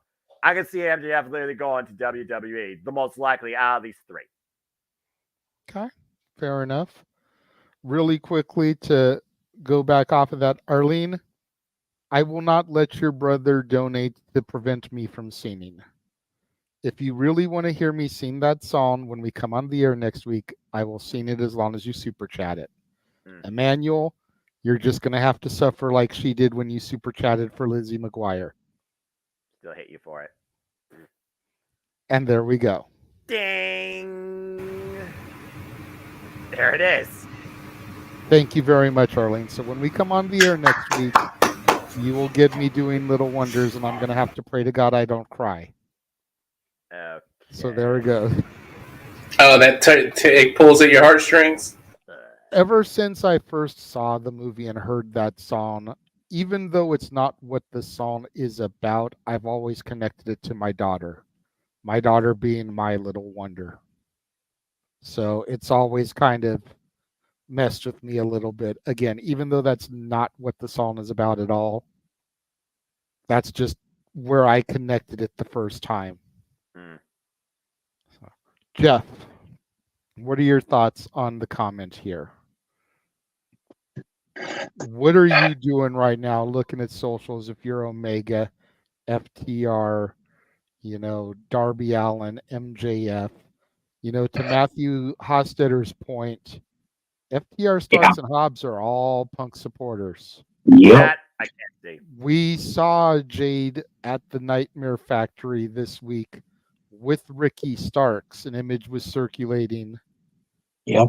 So she's not just working in the PC, she's working at the Nightmare Factory too, which Cody being in WWE kind of opens her to still go to the Nightmare Factory. Right. Absolutely. Starks coming there to help her. So yeah, this could you imagine if we got CMFTR versus the OC? Yeah, it would be there's lots to unpack just in that one comment. Yeah, If didn't even I- think about those names because of the comment that you put up. But honestly, I could see all those names going to WWE now. And FTR previously were involved in WWE. They were the revival of tag team wrestling. Anyway, go ahead. True. No, you're good, man. As far as the ones that were in the original comment, if I am Max and Kenny and I've already re-signed, I'm going shit. For the record, I'm kicking myself at this point. Can't buy out your contract. Especially Max. Max wants so bad to have that match with Punk. He really does. And, low key, he's not exactly happy with Mr. Brooks right now as it is for what he did, leaving AEW. So, getting himself let go, however you want to phrase it. As far as Darby, again, Darby's such an enigma when it comes to his post-Sting future, because we know that's imminent. Sting's going to be retiring at Revolution, which generally speaking is in March. So I'm definitely curious. But to Noah's point, Darby's very reckless, and Darby did say, I don't know if the interview was recent or if the post was recent from a previous interview. Darby had the chance to go elsewhere. I'm not saying I may have been NXT. I could be wrong. But AEW allows that freedom to be reckless and to have more control over your character, whereas WWE is basically a machine. It's a factory. They process out what they want.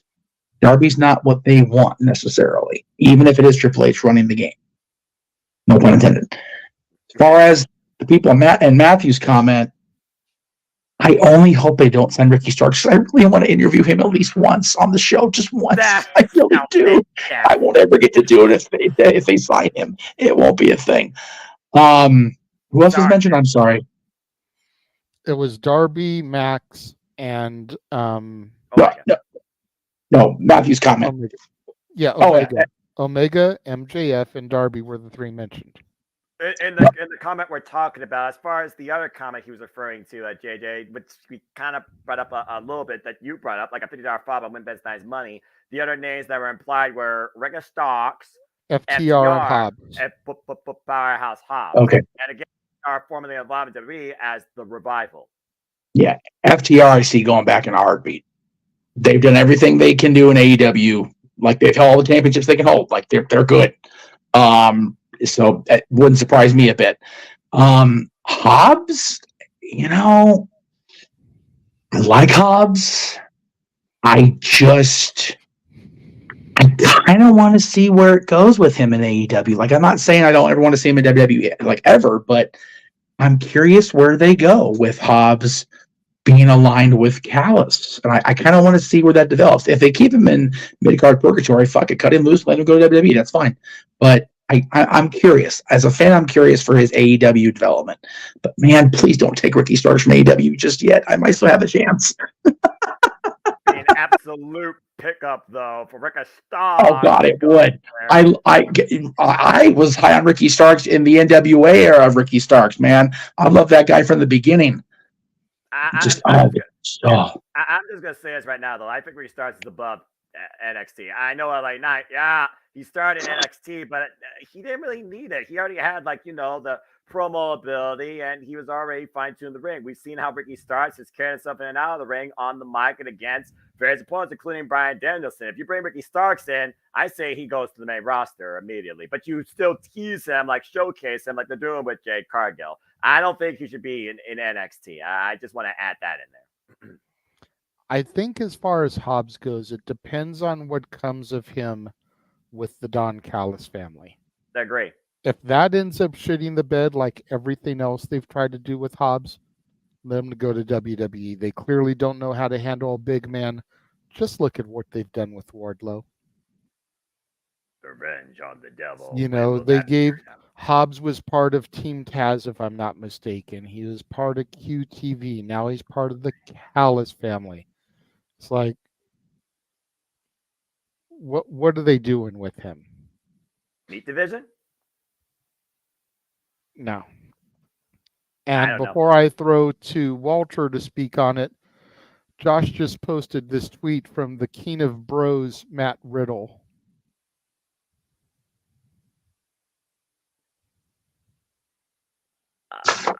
How dare you?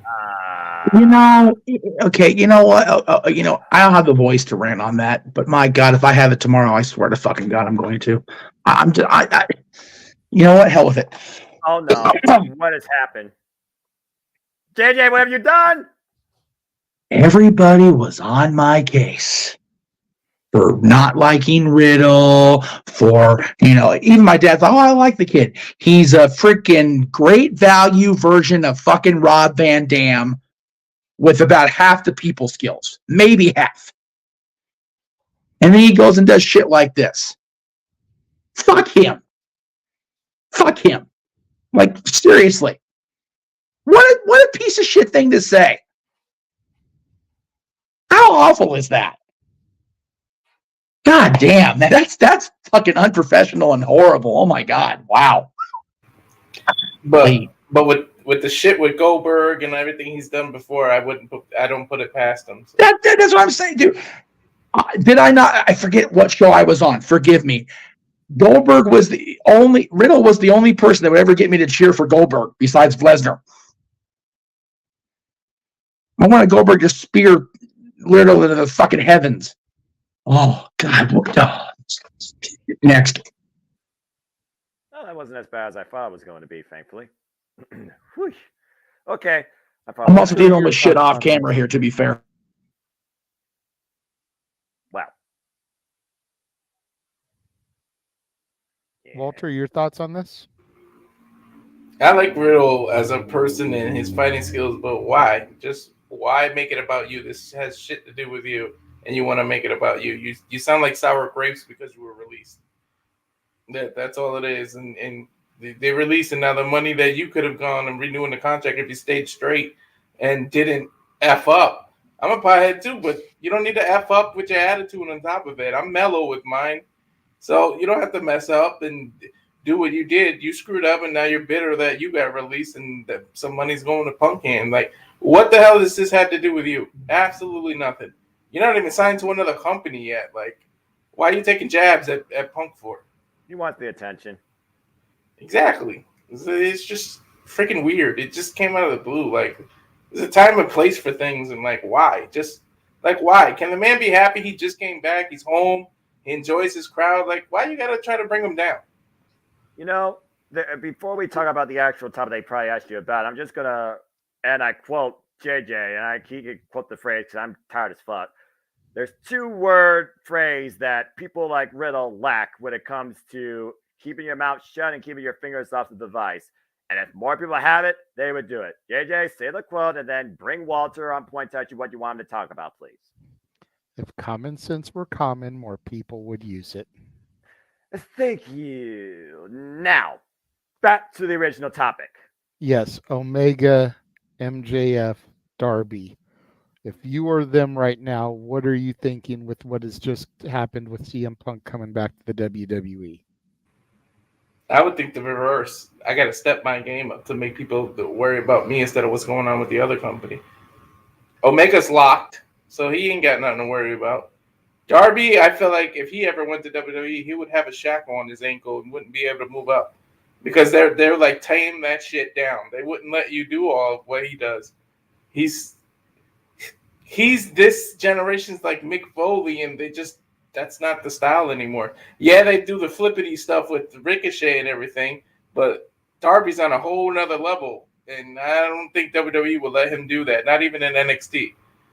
And then Omega's locked, and then who was the other one? MJF. I think MJF's already locked. I'm going to put it out there. I think the whole bid for 24 is War for 24. It's just a storyline that AEW is going to work, and he's already signed. And if he's not, Tony Khan, you're a fucking idiot, because the fact that you can even potentially let him think about the other company is beyond idiotic. I would throw so much money at him, he wouldn't even consider it now and lock him now and make that whole bid of 24 a whole story. Make it seem like he would want to leave or something and then do it.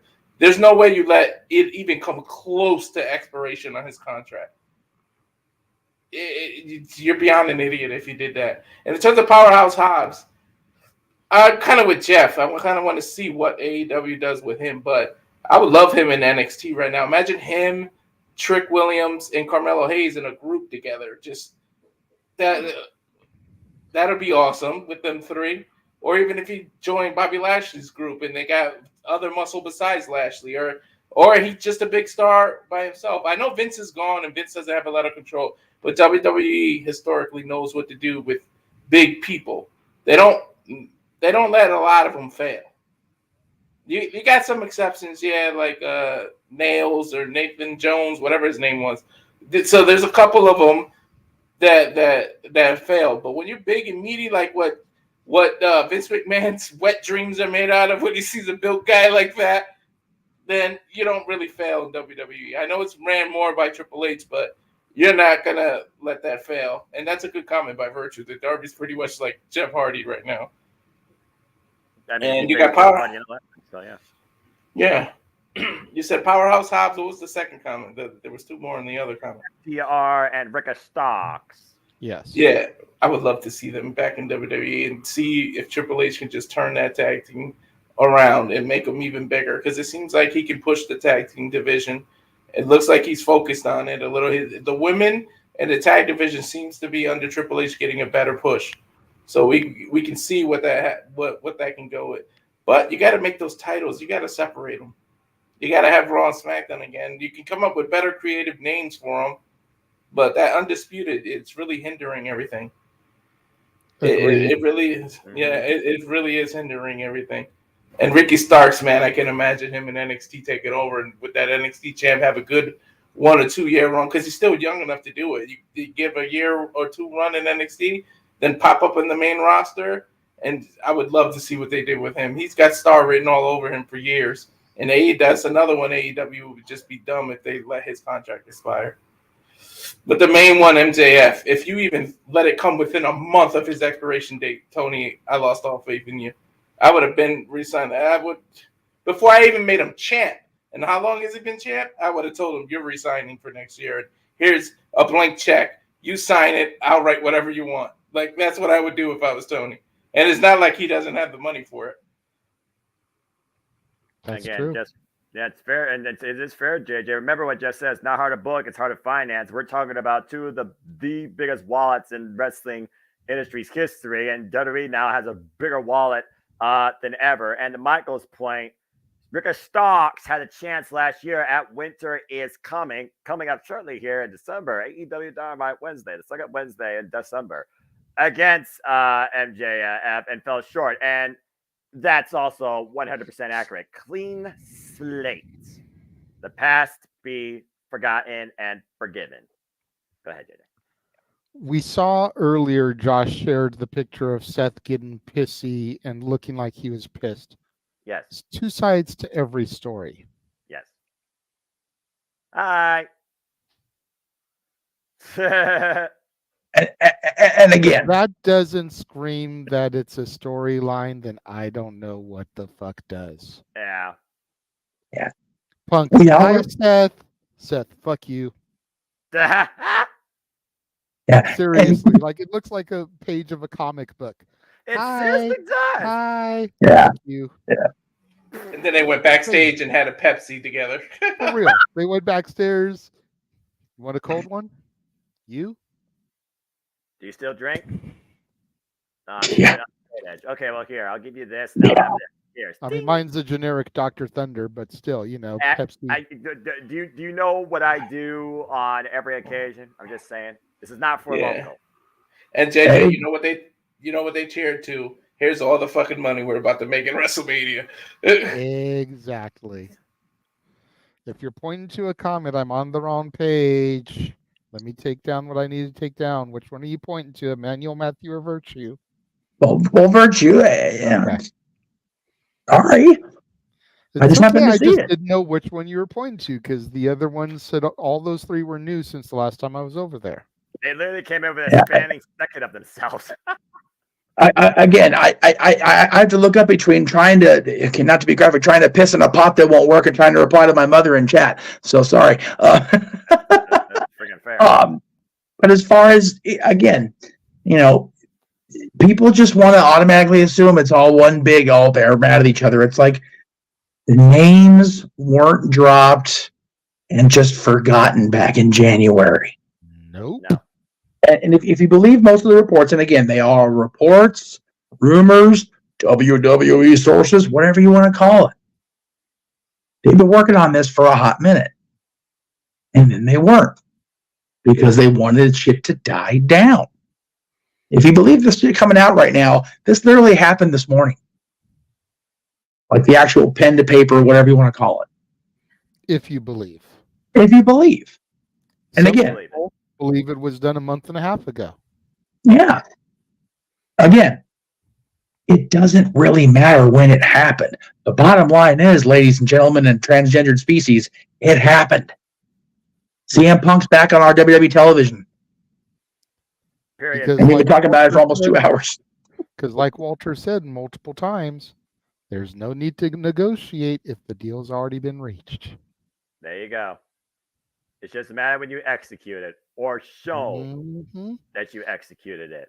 And I'm sorry, and I'm not trying to shit on anybody, but all the people that swore that, well, if he comes back, then the Rumble's the time to do it. No, the time to do it is in fucking Chicago, in his hometown. Exactly. They definitely knew what they were doing when they brought him back in Chicago. I said it in the private chat. The reaction in the Rumble and the reaction in Chicago would have been a world's difference. It wouldn't. And again, I know I got a couple of weird looks when I said it, but this is on the level of when Edge came back. You could legitimately see it on Phil's face. What it meant for him to be back after all these years. Yeah. I almost thought he was going to jump in the crowd like he did in AEW. Oh, God, please, no. Don't please put that out there. No. That would be fucking Eddie Guerrero fucking breaking his arm and shit in his first match after signing with WWE and shit.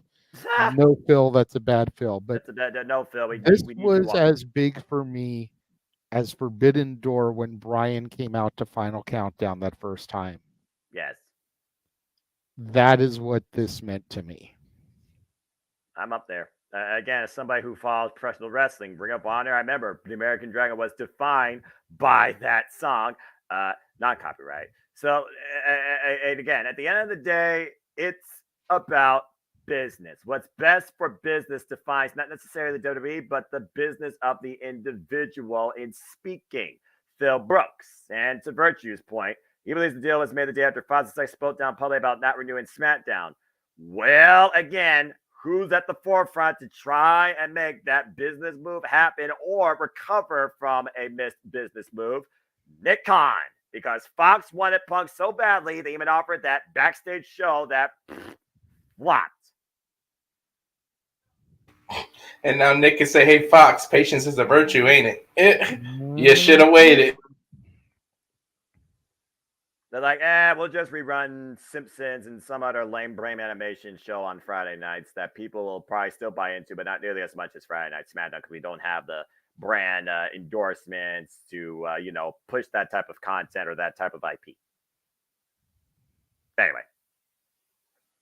And Phil Brooks, he's been a freaking, what's the word?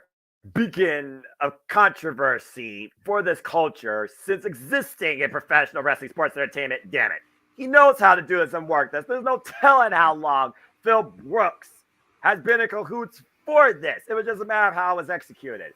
Bam! Chicago tonight. Yep. At least that match wasn't brought to you by freaking Ruffles. Let's not go there. All right. Punk's return brought to you by Pepsi. Damn it! Walter! Stop it! I forgot I was going to say, so go ahead. AJ, I'm sorry for what I was going to say. Go ahead. Well, let me ask you this on a legit tip here. How long till he gets his new action figure? Seriously, because They just recently announced, I want to say at New York Comic Con, which is a couple weeks ago, they had a booth and showed off all of the latest figures, and Punk clearly wasn't there. No. Less than a month. Let me talk, Walter. Has this deal been done and the ink dried long enough that they scanned him, have him digitized already, possibly even already creating his figure? They just didn't display it because they didn't want the rumors to go around that he was coming back.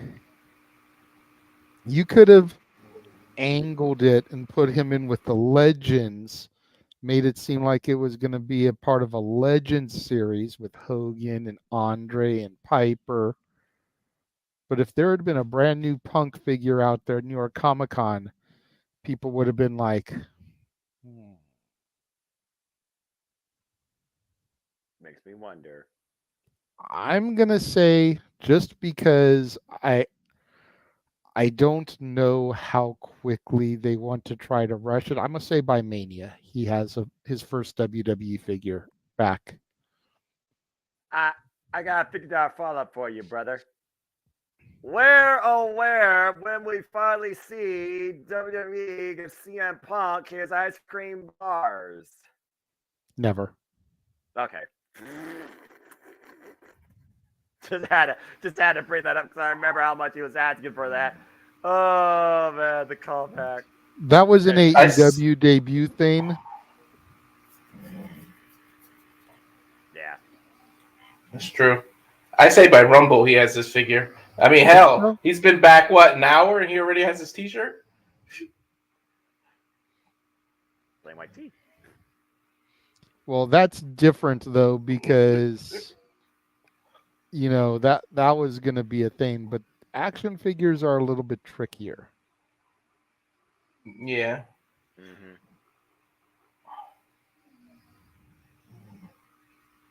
Yeah. Business got the better of him. He was at a point of almost collapse and no return, and then he took a hiatus. He saw that this beacon of a new opportunity was on the horizon. He took advantage of it and didn't have the right sort of business setup for him to work with or business environment. And so he fought upon it, or maybe while he was there, he even fought upon it during that time. And boom, the rest is history. And I'm pretty damn sure that shirt's going to be sold out, if not already, by freaking tomorrow morning. But I digress. Thank you, Matt. I wouldn't be surprised if he's the cover artist of 2K24 already. He's going to make the cut right there and boom. Next round of WWE DLC for 2K23, I'll bet you he's in it. I guarantee you he'll be in it.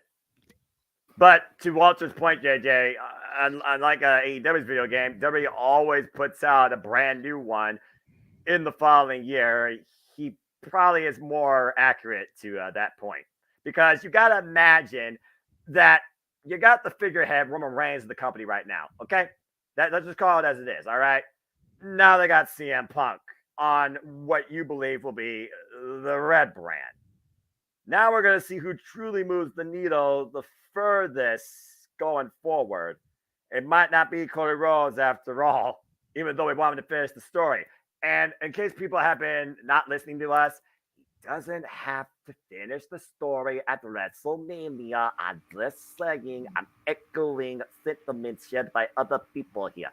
But that being said, I sense there's going to be, I'm not going to say a new, but more than one needle mover in 2024. And I think you might have one up there to be considered after what we saw tonight at Survivor Series. Or last night, excuse me. In the East Coast. I know you all still decided, but in the East Coast, it's 1 a.m. Eastern time. JJ. Business has picked up. Do you want that Punk shirt? I definitely wouldn't mind it, yeah. 3 or 4X? 3? I ordered myself a 4 just to make it run a little big. But Merry Christmas. We'll both get it at the same time. Thank you very much, good sir. I greatly appreciate that. Do you need me to send So, you my address? Yeah, privately after I get it, I'll send it from my house to yours. Okay, cool. Well, there you go. I know what I was going to say. While you're doing that, I have a very distinct feeling that Punk's setting his return in motion started about 2 seconds after he shoved Jack Perry into Tony Khan. I completely agree, and I was thinking about that myself. That's what I've been doing. I'm dead ass serious. Me too. I have been going to Google because I wanted to open up something. No. Because I wanted to remind everybody of the last thing we saw of CM Punk in AEW. Of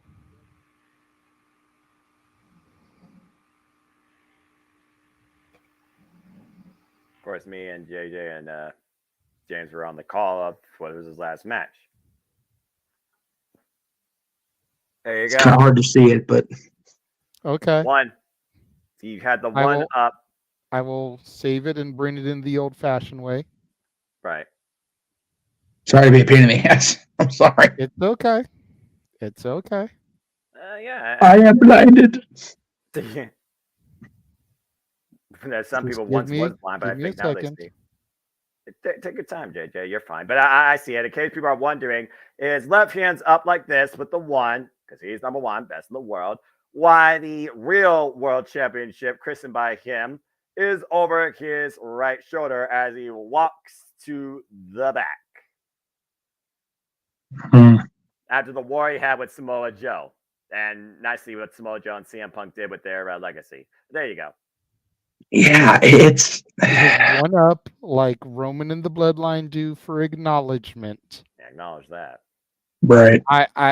I am right there with you. I almost feel like it was set in stone right then because he was thanking people at Wembley saying goodbye. Mm-hmm. Yeah. He left with his one in the air, like acknowledge me. Mm-hmm. Yeah. And here he is in Chicago, back home where he belongs. Yeah. And how soon before that was the altercation with Jack and the thing where Tony Khan feared for his life? Like minutes before, right? Mm-hmm. Yeah. He probably walked out there and said to himself, fuck this. I'm going to go out there and have the match of the freaking year with a guy I know I'm comfortable with. And yeah, he's mad at me, but whatever. We're going to tear the house down. And they sure as shit did, like they always do together. He's probably like, all right, deuces. Later. I did the job. Pay me. Bye. See ya. Yeah, it was just so ridiculous that it all and again, like I said, God, here we go again. I was honestly just so frustrated with the back and forth in and out of the company that I think I admitted it back when it happened. And if I didn't, I'll say it now. I was just so irrationally mad at the whole situation that I directed most of it at Punk, and that wasn't right, obviously. And it wasn't right then. It's not right now. I feel like I'm starting a Disney movie. It's just irritating that people just can't do business, and that includes him. But he had everybody in their life has limitations and limits that they're going to hit. Laura knows, JJ knows, a lot of people in the inner circle know. I have been past mine this week. And it's gotten better during this show. As a matter of fact, Jay, we'll talk off air. Jesus Christ. But, we can't expect people to get pushed past their limits and then just keep working and keep going. And he'll hit that point. I think when he got in that little quarrel with Jack Perry. But to his credit, went out there and did business anyway. And like I said, I think between the time his brain decided to shove Jack Perry over Tony Khan and the time he came back through that curtain with that in the air with the title, he still now has not lost over his shoulder, by the way. He probably said, all right, how soon can I get a call to Hunter from over here? And somebody asked earlier in, and I didn't star it, do we see CM Punk come out on Raw with the red bag? Oh my god. Oh my gosh. Would that not just set the world ablaze? Holy shit. Yeah, what's in that red bag? You wonder, is it a pair of old boots or is it a golden strap with a black X across it? I wouldn't take the belt out because that's a trademark thing and they could have a Attitude Era lawsuit on their hands. Mm-hmm. Well, we all know what the red bag is, right? Well, we know we know Jeff and JJ is not the WWE championship because that got found in a lock in a storage refrigerator. And that was a cool moment, by the way. But didn't like it much at the time for obvious reasons. But stand by my peoples. But yeah, it's again. Here we are, JJ, a year and a half after Brawl Out almost, and we're not going to make every show about. We're not going to show about CM Punk anymore, and we're just over 2 hours in. I mean, to be fair, we had nothing else to talk about until this, so. We didn't. I mean, it was going to dwell on the negativity that we had, what was as far as the news. But man, this is good discussion, good and bad, because he's the most polarizing. He's the most polarizing figure in the last decade, or maybe even 2 decades. Yeah, 2 decades is a fair shout out. Again, Ring of Honor at the 2000. You figure he was one of the quote unquote pillars of Ring of Honor when they were founded, and he's probably there a year or so after that. But even still, 2002 to now, there's been nobody that's been more discussed, good, bad, positive, negative, however you want to phrase it, than CM Punk across all brands. Mm-hmm. He was part of Raven's group in TNA. He and Raven had a bloody, and I mean just a feud and a half in Ring of Honor. And then he signed with the E, and off he went to the races after the infamous original pipe bomb in Ring of Honor. Virtue makes a good point. And I don't think that's a bad trade for either side, if I'm being 100% real. Agree. WWE, letting Adam go and do his thing, and Adam looks so happy and re-energized in AEW. I'm so happy for him. I love it. And happy for his wife, by the way. Happy belated birthday, Mrs. Copeland, Beth Phoenix. Yesterday, I think, but it may have been today, either yesterday or today. I can't remember my memory, so I remember it because I purposely cut out the other person in the picture besides her and I. JJ knows. She deserves to be cut out because she's a pain in the ass. But AEW picking up Adam Copeland and WWE getting Jade Cargill, who, again, man, she just fine tunes it in ring stuff, becomes less green than this wall. Look out. And now getting Punk back. Holy shit. Both sides win for me. I think Punk's a bigger needle mover coming back to WWE than Adam is going to AEW. The ratings show that, unfortunately for Adam. Yeah. But Adam's impending program with Christian Cage is still a good reason to tune in every week to AEW. So that's a win for them. Jade's imminent debut is a win for WWE. Punk's 2.5 hours.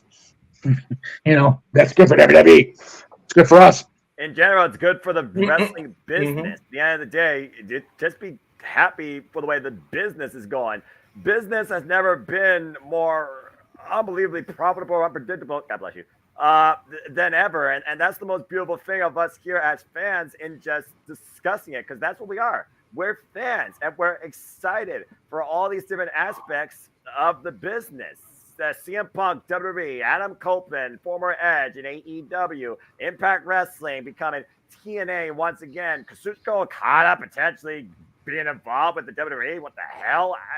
The fact that there is more optimistic possibilities for anybody in this business than ever before should alone be exciting for any fan then and now. going forward. Now, whether or not it lasts forever, I don't know. I think wrestling is forever, but one thing's for sure, there is more endless possibility in the wrestling industry now than ever. And I think that's a glorious thing. I completely agree with you.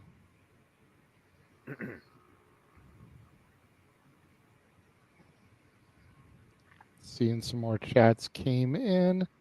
Sorry, I was off on another tab there. We got you, brother. It looks like Matthew said that was me all along. I'm just kidding. I see Walter with his hand up. No, go ahead, Walter. Yeah, imagine if now we can get AJ Lee medically clear and she comes with a package deal with Punk. You know, that was the other thing that I starred because someone asked about that. Let me go back to that. It was Matthew, actually. Do you think with Punk back, we could get AJ Lee to come back to do something? I don't know how severe her injury is. I've heard that we said that it was bad for Austin. He came back. We said it was bad for Edge. He came back. We said it was bad for Bryan and for Saraya. And they came back. We said that Orton was supposed to never wrestle again. Where was he tonight? In War Games. So we said CM Punk would never set foot in WWE again. Where was he? You know, I don't know how severe her injury is. I am not a doctor. No, none of us are. I would like to at least see the possibility of her back in a managerial role alongside her man. You know, play the Beth to Edge, play the Maurice to Miz without getting involved in in-ring competition, take a light bump if allowed, but no major bumps, no major in-ring work. Right. But I would love to see that. And if she can go, and we're going to build to Seth anyways, Punk and AJ versus Seth and Becky. Next tag team challenge, another charity event. I mean, I could see that. We know how much, again, AJ Mendez is a mental health advocate. But to your point about managers, I'm just going back to a previous conversation on Open Mic Night. You know that Nick Aldis is now the figurehead for SmackDown, while Adam Pearce is the figurehead for Raw. Nick Aldis, though, of course, is the husband to one hardcore country, Mickie James, who's also been an advocate for women's wrestling as long as we can remember. Funny enough, AJ Mendez not only is a previous booker for the WOW, the women's wrestling show, and also been involved in 1992. She was also a general manager of Monday Night Raw. What in this era of evolved managers guiding the product, as far as character goes, but not like inserting themselves? You not only have Adam Pearce and Nick Aldis at the forefront for the men, but we talked about we need that strength for women representation to guide the women forward. Okay, a woman can't guide a man in my or a man cannot guide a woman in a man's word, in my opinion. Anyway, take that for what you will. AJ Mendez managing the Raw Women's Division, Mickie James managing the SmackDown Women's Division. You might actually make me believe in brand supremacy come Survivor Series 2024, to say the least. I mean, that's not a bad shout. It would be kind of cool to have somebody that is the executive in charge of women's wrestling for World Wrestling Entertainment. Or a board.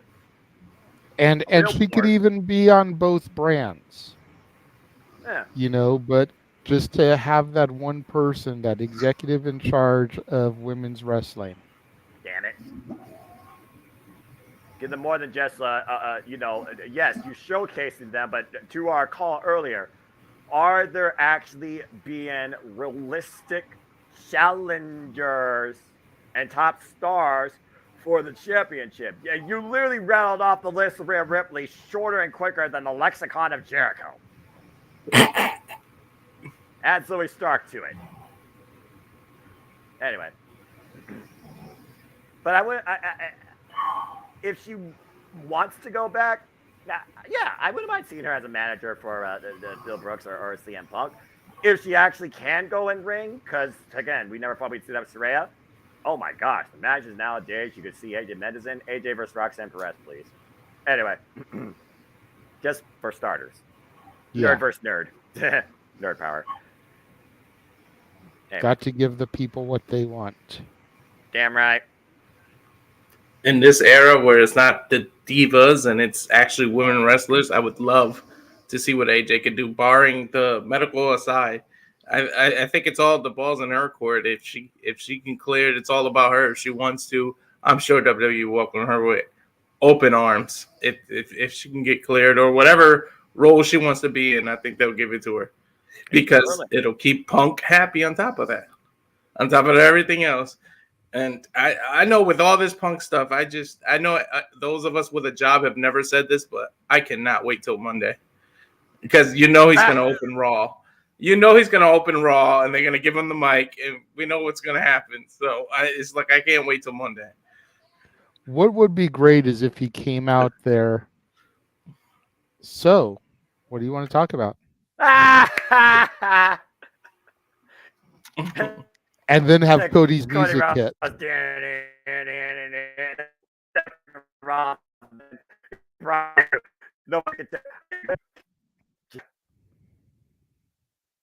Oh my gosh, it writes itself. You know what? This actually might make me watch Monday Night Raw on Monday. This actually might make me watch Monday Night just to see. If they took the brand split serious, you can do the old what they did with over Stone Cold and fight over Punk. Is he gonna sign Raw or is he gonna sign SmackDown? The two general managers are gonna go at it, throwing everything at him that they want to get him to sign with their brand. But nobody takes the brand serious anymore. Yeah, man. I know technology is a motherfucker, but you know what? That's fair. We've seen Adam Pearce and Nick Aldis. They really do seem to butt heads over business, especially when they don't have talent from their show on their product invading, particularly Nick Aldis. So again, I like it. It reminds me kind of what happened with Brock Lesnar, for example, with Stephanie McMahon and Eric Bischoff when they were kind of in a little bit of a bidding war or a trade. To try and reignite that back in the modern day product is not a bad shout. Honestly, it really is not. It almost makes me think that might be what Triple H is trying to go for.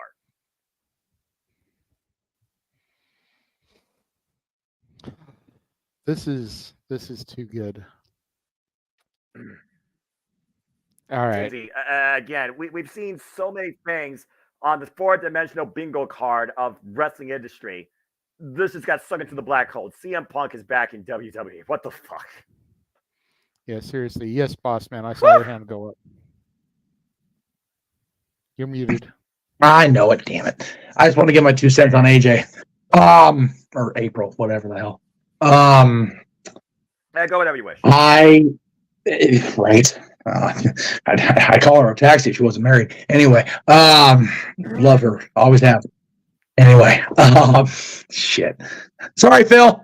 Love you too, bud. But damn, just saying, your wife's hot, and she's cool people too. So anyway. Hey, I did crazy things too. To be fair, all right. So you know, I'm in trouble. Yeah. So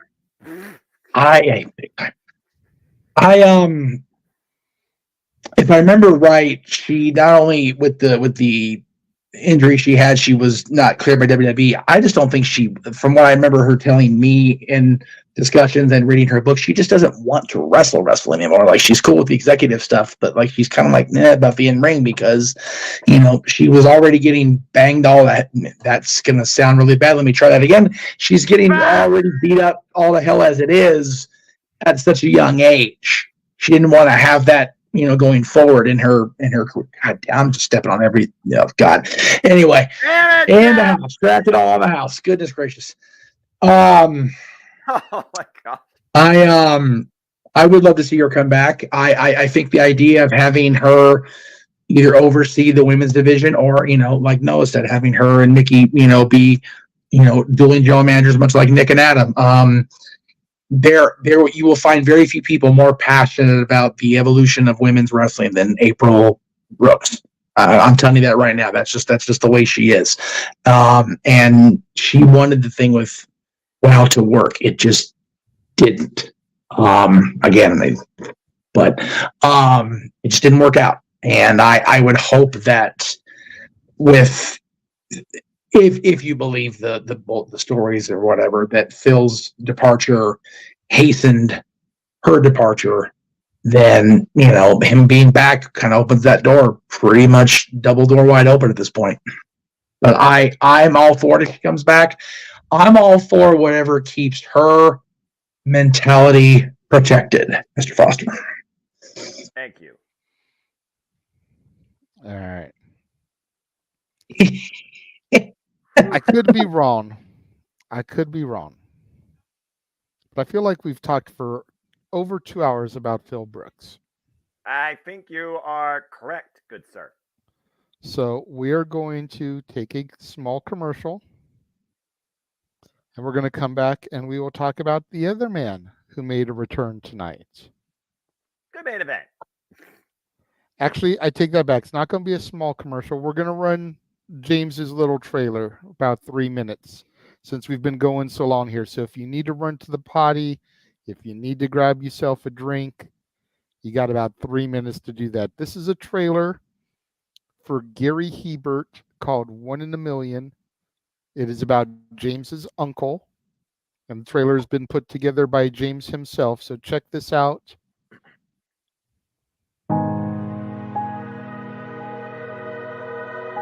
Gary Hebert, the man, the myth, the legend. I was amazed, and I was looking to become a better skater myself, and I wanted to be like Gary. When you look at a guy like this, he's one of the most talented people in his profession. He's been given gifts by God. It can get frustrating at times when you're trying things that maybe don't come as quickly to you as other things. And, you never really felt that sense of frustration with Gary. It was always about improvement and positive reinforcement. Was it really the end? Was that head injury really the end? God has called Gary to continue to be a blessing to others and to be a passionate example. My name is Gary Hebert, and this is the World Academy of Hockey, otherwise known as the Inside Edge. I would recommend anybody that have a chance to come to his hockey school. I think it'd be well worth it. It'd be rewarding to all the kids and anyone he coaches, from whether it's an adult, a professional player, to a little kid like a Mike or a Squirt. Gary, from day one, has been instrumental to my hockey career. I started out as a potential Division III player, and Gary brought me single-handedly through high school and into a top Division I prospect.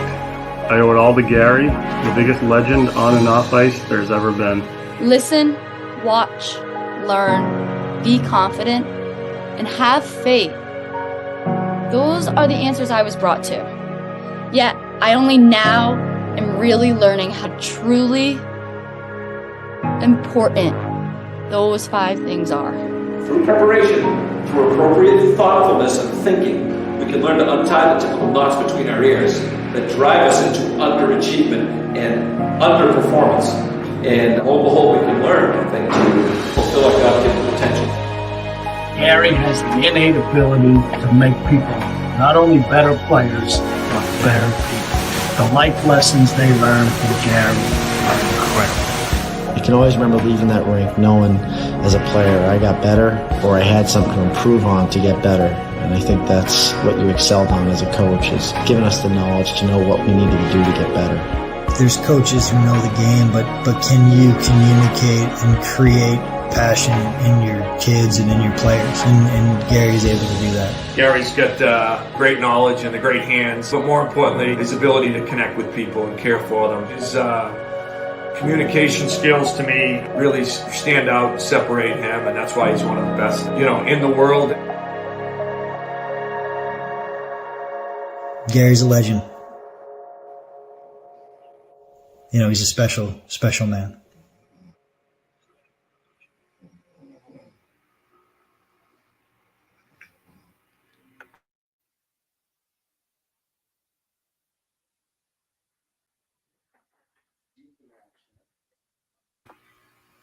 Hey, it ran longer than he thought, or shorter than he thought. We are back, Love and Mike Night, and yes, we are going to talk about the one, the only, R-Truth, who came back to WWE side. Give it up for Ron Killings. Oh gosh, that is Truth. No. That is not who we are here to talk about tonight. I don't. Hey! How do you know? Are you running this show? How do you know this? Because I think there was a bigger return than that tonight. Okay, fine. Let's give it up. Let's give it up one time for Mikey being back on Mike Night this week. Yay, Mikey! No. Let's give it up one time for the man who does the nasty dance, Tozawa. Oh my gosh, y'all bad. No. In all seriousness, we are here to discuss the man who has a legacy with Cody Rhodes. The man who allows you to hear voices in your head. Randy Orton. And we burned in his lights and excite tonight, JJ. What a comeback. And again, man, the way they built it was so good. He didn't come out with everybody else. They made you wait. It was time for the fifth man. They made you wait. They didn't hit the music right away. The only thing they didn't do that I said they should do, and Walter, you weren't on simply for predicting for this. I said they should have trolled the audience and had Orton come out to This Fire Burns. That would have been used so it that one time before Punk used it. Yep. They would have heard that, and everyone would have been like, oh, "It's CM Punk," and it would have been Orton. Right. That would have been hilarious. That way, when Punk came out at the end of the night to Cult of Personality, it would have been a bigger pop because they would have thought they had gotten rickrolled. That would have been so good. Still a thing in 2023, believe it or not. It was still damn good, though. That fair. But Randy was just, again, it was a moment for me because I have never wavered on Orton. Nope. You know, how could much you? to my dad's dismay, because my dad has never been an Orton fan. No. A lot of it is personal. For those of you that don't know, my dad was a military man. So when he found out that Orton went AWOL from the military to begin his wrestling training, that was it for him as far as Orton was concerned. Or Orton was a piece of shit for going AWOL from the military. Yeah. Okay. When you sign up and give a commitment to serve your country like that, you serve your country until the end of your term. Bad pun, bad way to compare it, but it's like jail time. You do your time and then you leave honorably. I mean, it's a fair metaphor. Fair enough. He did not do that. He left early because it was too hard for him. He didn't want to do it. He got scared. He was chicken shit. Whatever the excuses was. So my dad was never an Orton fan as a result of that. Whereas me, I never served in the military. Couldn't because of my medical conditions. Right. So it didn't affect me the way it did him. That's fair. I just saw the man. I saw the performer. I saw the ability. I saw the talent. And when he became champion in August 2004, I was like, see, I said it all along. I knew it. And then you look at where he is today, and he's just kept it rolling. You know, and Arlene Wright, Randy came out tonight like he had never missed a beat. Mm-hmm.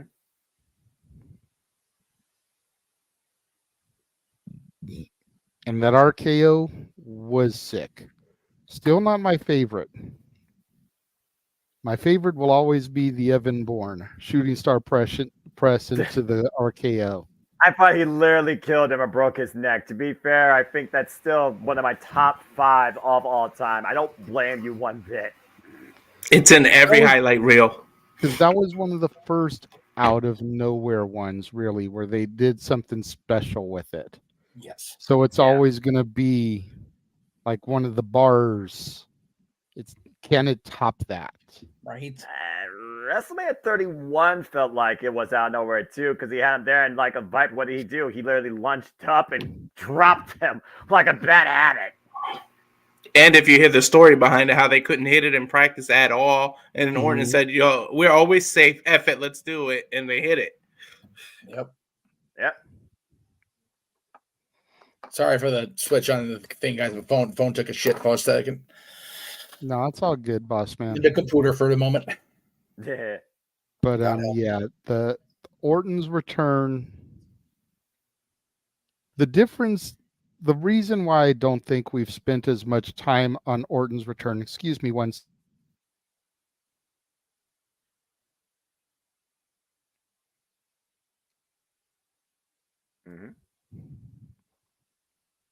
We knew Randy was coming back. Right. That's the reason why it didn't make the impact that Punk's did. Correct. And I understand why they did it. They didn't want the crowd to hijack, even though when Orton didn't come out at first, they started chanting for Punk. Yes. So it was bound to happen anyways. Right. It's Chicago. I mean, you can't restrain Chicago crowd, no matter how much you want to try and tune them out or auto filter them out or etc. It's Chicago. Yeah. Yep. But I think that's why Randy's is maybe going to get a half hour of conversation from us where Punk got over 2 hours. Right. Yeah, it's unfortunate. It's a fair truth, though. I'm just saying. Yeah, I mean, I do feel a little bit bad for Randy because Randy's return was upstaged by Punk. But they had to know it was going to happen. They had to know it was bound to happen. Yeah. Mm-hmm. And to Emmanuel's point, even though he was giving his sister a little piece of shit, nobody's talking about R-Truth. Yeah. Which is so horrible for R-Truth. Yeah. How long has he been gone? Like, I don't even remember the last time I saw him on my screen. He's been out for a while, I think, too. Yeah. And nobody is talking about that. No. So it's just one of those things, unfortunately. Timing, circumstance, impact, pun not intended because it's an Impact Wrestling, but it is what it is. Well, again, Jay, to your point earlier when you were talking about Punk being the needle mover, we all love Ron. A couple of us in this room have met Ron. He's not a needle mover. No. We all have either never wavered from or currently enjoy and have enjoyed for a while Randy Orton. Yeah. At this stage of his career, his return was almost a given, and he's not going to be the one to make the people oh shit about it. Punk being back in WWE after nearly a decade, he figured the Rumble was when he left. The Rumble's less than 2 months away, relatively speaking. Mm-hmm. It'll be 10 years this coming Royal Rumble. It's a big fucking deal. It really is. But Randy Orton coming back from almost 2 years away from what I heard on commentary briefly before I had to go back on mute to be a part of our show, double fusion. That's the big one. That's the one that you don't come back from, folks. No. Talk to Adam Copeland about the double fusion. Mm-hmm. You know? I think I even had triple fusion if I remember Cole's commentary at the Rumble right. I could be remembering that wrong, but either way, you get more than one fused to that, you're pretty much gambling your life away if you're going to go back in the ring and do the kind of shit Adam's done, the kind of shit Randy did tonight. Randy's first match back was War Games. We talked about it in the pregame. Holy crap! Yeah, how bad shit was that? Yeah, crazy. But again, Randy,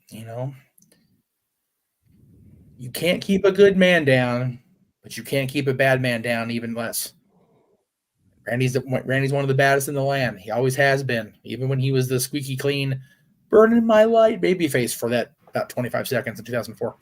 I still enjoyed that theme, by the way. I love that. It's my favorite Randy Orton theme to this day. But it doesn't fit a heel very well. That I do agree with. To be fair. Orton really is a snake because you either really love him or you really hate him. So the snake is really a great animal, reptile for him to be compared to. Exactly. I'm just happy he's back. Yeah, how do you feel that he performed in the ring tonight, everybody? Walter, we'll start with you first on this one. Like Emmanuel said, he never missed a beat. And to see, pun intended, his evolution from when he was a hurt shoulder person giving you updates to this rookie, to everything he's been through to now is just amazing. And he's reached that status where even though he loves being a heel, and he's reached that status where you don't want to boo him. Even if he's doing heel shit, you just don't want to hate the guy. You want to cheer him no matter what. He's reached up there with the Undertakers and the Stone Colds and all these people that you just never want to boo, no matter what position they put him in the company. And to come back from what he come back to, I hats to him. And they did it so smart. It's War Games, but it didn't have to go the whole half hour, 40 minutes, whatever that match was. He came in at the end to save, because who knows how he would have performed or how his back was. So they saved him to the end. And then the match was like, what, maybe 5-10 minutes after he came out? So yeah. So they did it perfect. And then the spots, everybody hitting the DDTs off the middle rope, everybody doing and then the setup for the RKO, which I agree with you. The Evan Bourne is the best. That one in WrestleMania, the two. But to see his evolution you gotta love it. I hate it. I say it time and time again on every channel. I hate when a wrestler cannot go out on their own. So I love to see a good comeback, because it's the saddest thing to see when a wrestler is forced to stop what they're doing and what they are known for half their life. In an Orton case, it's probably more than half, because he was born into it. So it's his entire life since he was created. This wrestling's all he's known.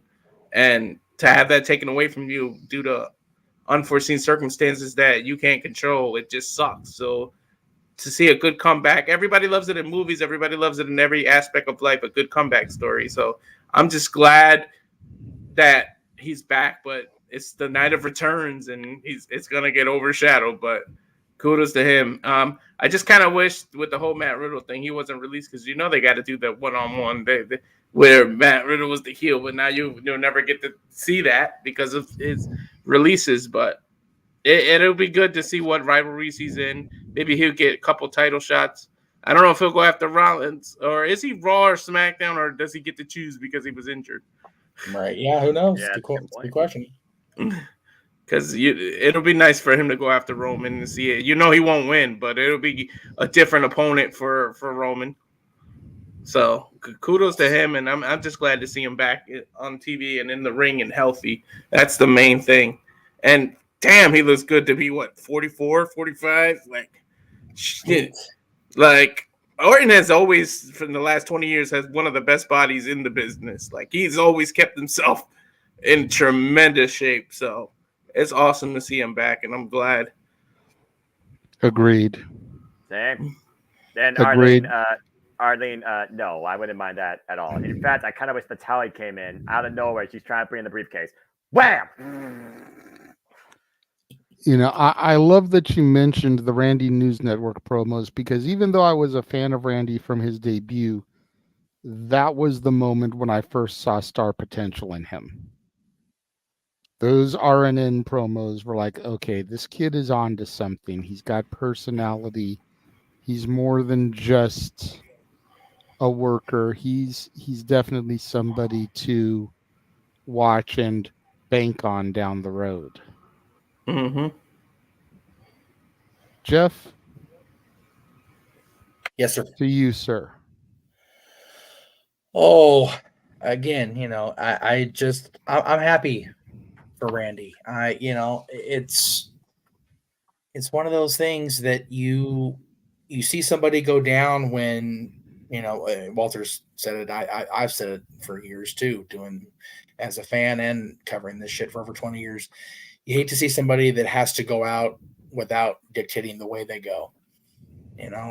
I've been, when covering for No DQ, covering for the Casa, covering for my own network, part of some very sad moments, watching Edge go out there and say goodbye. Brian still tears me up now watching that moment. It was awful. All these, seeing Steve Austin go through what he went through, and Saraya, and to see all of them have been able to come back. And again, if you believe the rumors and all the Gaga this year, Randy was told, nope, not happening. But again, you just don't let yourself take one, even a professional, one expert's opinion, man. You go get that second opinion. You go get that third opinion. You go get that 10th opinion. Look how long it took Brian to finally get cleared. And man, what a moment it was for people that had known him for all those years. Yeah. I'm not going to throw myself out of that category. I was bawling like a jackass. It was beautiful. It was beautiful. But really quickly, if I may, because I know you can't see me, but Brian coming back, some people wonder if that was the smart decision, because how much time has he spent on the shelf? Yes. In AEW since coming back. No, I agree with that. I think he spent almost as much time active as he spent inactive. Been kind of 50-50. Probably fair bet. But in some capacity, though, he still has been able to give so much back as the true American Dragon, Bryan Danielson. Of course, now he's involved in this mini G1 because one of his things he always wanted to do was a G1 tournament, the Continental Classic. Even if Bree's like, the hell are you doing, man? This is Bryan Danielson. You can't restrain this professional wrestler, damn it. To JJ's point, though, again, it's hard for me to talk about Brian, I think. So let me kind of pivot a little bit.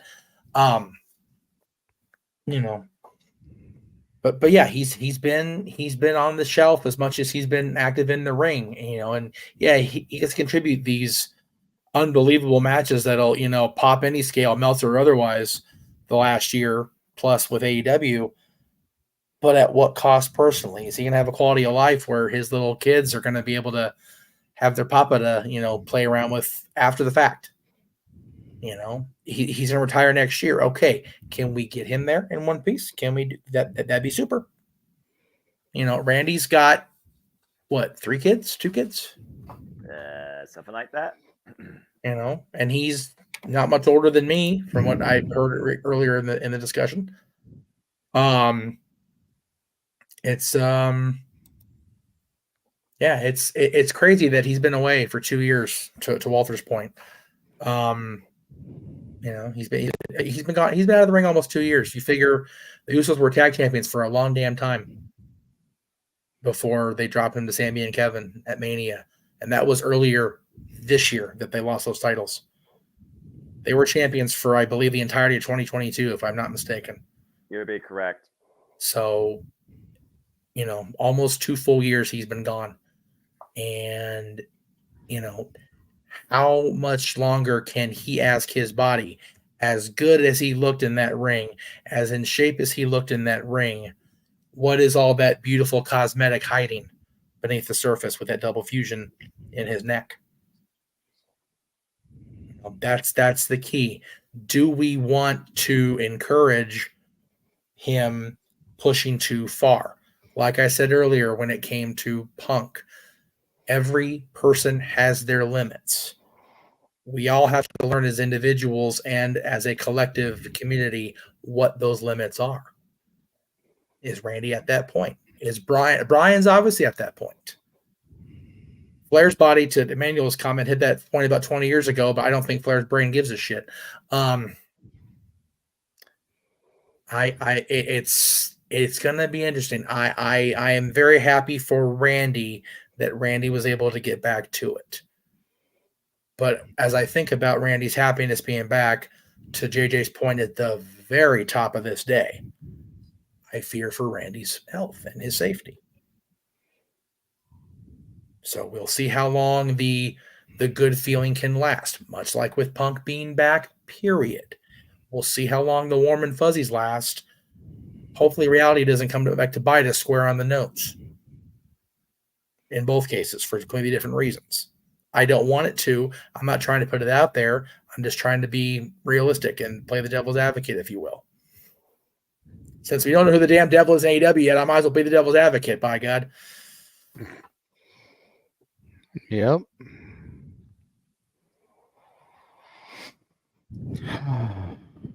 Noah, simply put, what say you?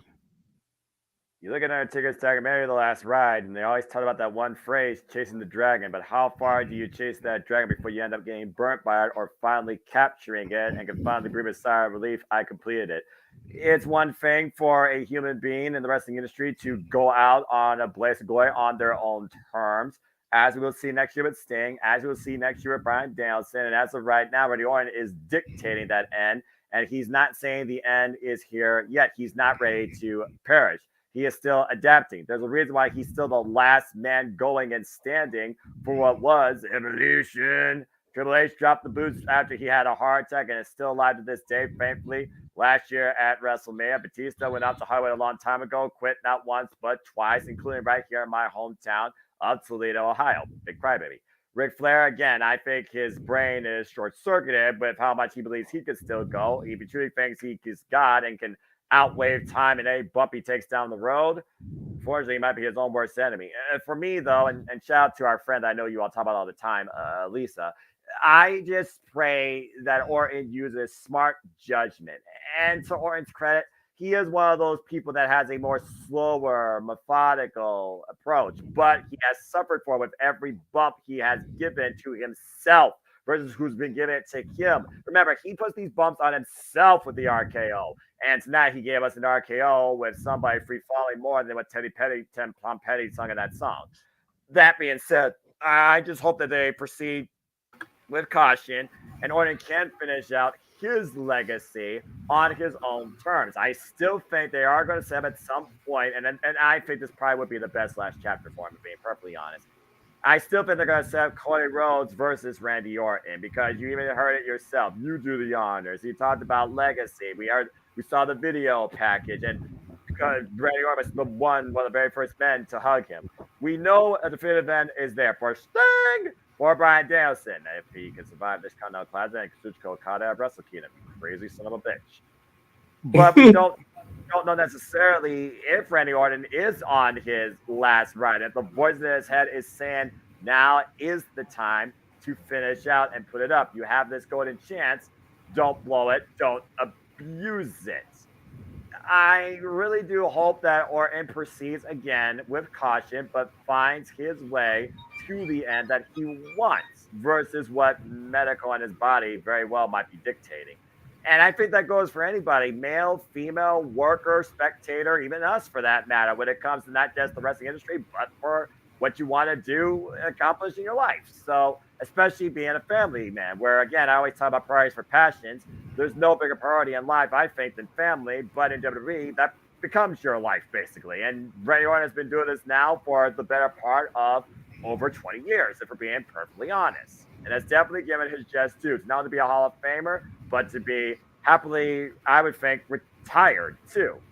So we're just going to have to wait and see. Tonight was a great, I would say, homecoming. As he returned back to the ring, to WWE. I just hope that this homecoming has a happy ending on his own terms. I think that goes for anybody in this industry. But since we're focusing on Orton, be smart, man. That's all I gotta say. Be smart. Consider what you've done with your career, with your life. Consider what you have ahead for you outside of a WWE Reign 2. Consider what Triple H had to go through to finally choose to retire. I don't want you to have that same circumstance that decides it for you. even though your back of your neck might already be signing that. What about Orton? Ended the right way. One last RKO out of nowhere for time's sake, and call it. I don't think he needs to beat John Cena, Ric Flair, or win any more championships. I think he needs to proceed with caution and things his way, but needs to be smart in how he proceeds. Tonight was a good first step with the way he proceeded in War Games and the way he was basically being, I would say, protected, but also counteracted by the Judgment Day. No real harsh bumps. You saw him at one point, JJ, there just being boots put down towards him, not towards the neck, though. So, again, War Games and Orton in the same sense. In this day and age, it was a very scary fit of him, to say the least. I'm glad it went off its seam without a hit. Let's see how much further this can go, how much more extreme this Viper might choose to try and get, and let's see what it means particularly for maybe Orton's end of his legacy and the continued legacy of a younger, but still sometimes I got to wonder about him too, Cody Rhodes. Because at the end of the day, I think that's Orton's end game. I think it's about where Cody's legacy goes from here that Orton helped start it. But it's good to see Randy Orton back. Most definitely. Most definitely. I'm excited for 2024. I said it earlier. It's we as if we weren't busy enough. Now we've got even more to look forward to. It's awesome. I love it. And like I said, there's never been a better time to be a wrestling fan, and that's all that really matters at the end of the day. Absolutely. Go ahead, Walter. Yeah, I would love it if Orton retorted back to maybe the punk kick or some other move and pulled out the RKO only on the special occasions like the WrestleManias, maybe the Rumble, just to prolong it a little bit so he's not taking that same bump so much. I mean, I know what he's known for, but at this point, maybe just pull it out on the special occasions and maybe use maybe the punk kick or some other move for other finishers for now, just to save some stress on your neck and or landing on that area. Yeah, away from that damn announce table. Mm-hmm. Right. That's fair. I mean, personally, I'd like to see him go back to doing the overdrive, but that'll just wear your knees down. Yeah. And he's already, 43 years old, so. I don't know how much Orton does on leg day, just to say the least, JJ. That's why I didn't bring that up. Yeah. I don't either, but still, once you get to that age, and especially after, going on his 21 years now that he's been in WWE, out of his 43 years of life, it's crazy, man. You don't want to jeopardize your knees and your legs. No. To the point where you tear your quads and everything. Or just completely blow a kneecap. He won't tear his quads. He's not a McMahon or a member of the Clique. He's okay. I mean, Seth freaking Rollins, he blew out his knee, and remember how much that career cost him back during the year of WrestleMania 32. I'm just saying, he was on top of the world. Oh man, I always wonder what if he'd have been the world champion through that whole reign. Man, what would have been, right? You got to learn from Hogan the 40 years of dropping on his tailbone and how he says he can't walk. Some things you just can't do forever. He can. It's frightening to watch him walk. It's frightening. The body has its limitations. You need to be aware of that at all times considered. Yeah.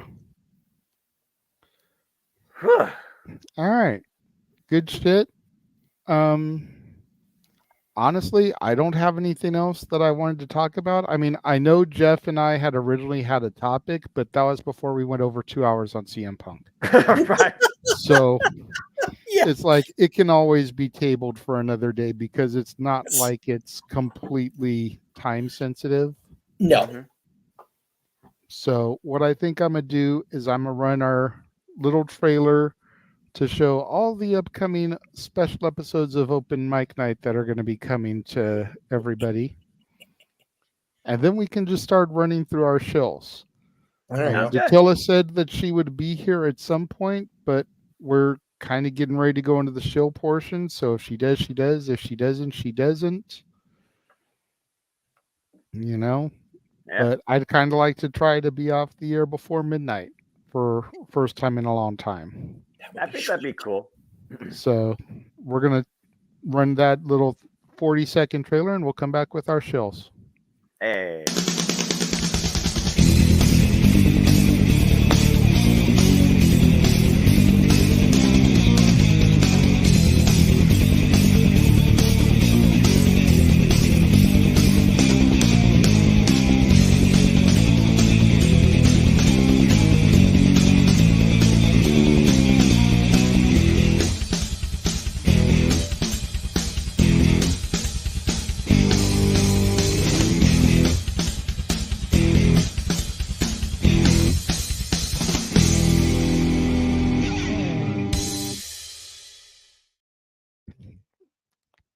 All the karaoke, all the karaoke, all the karaoke, all the karaoke, and game show nights too.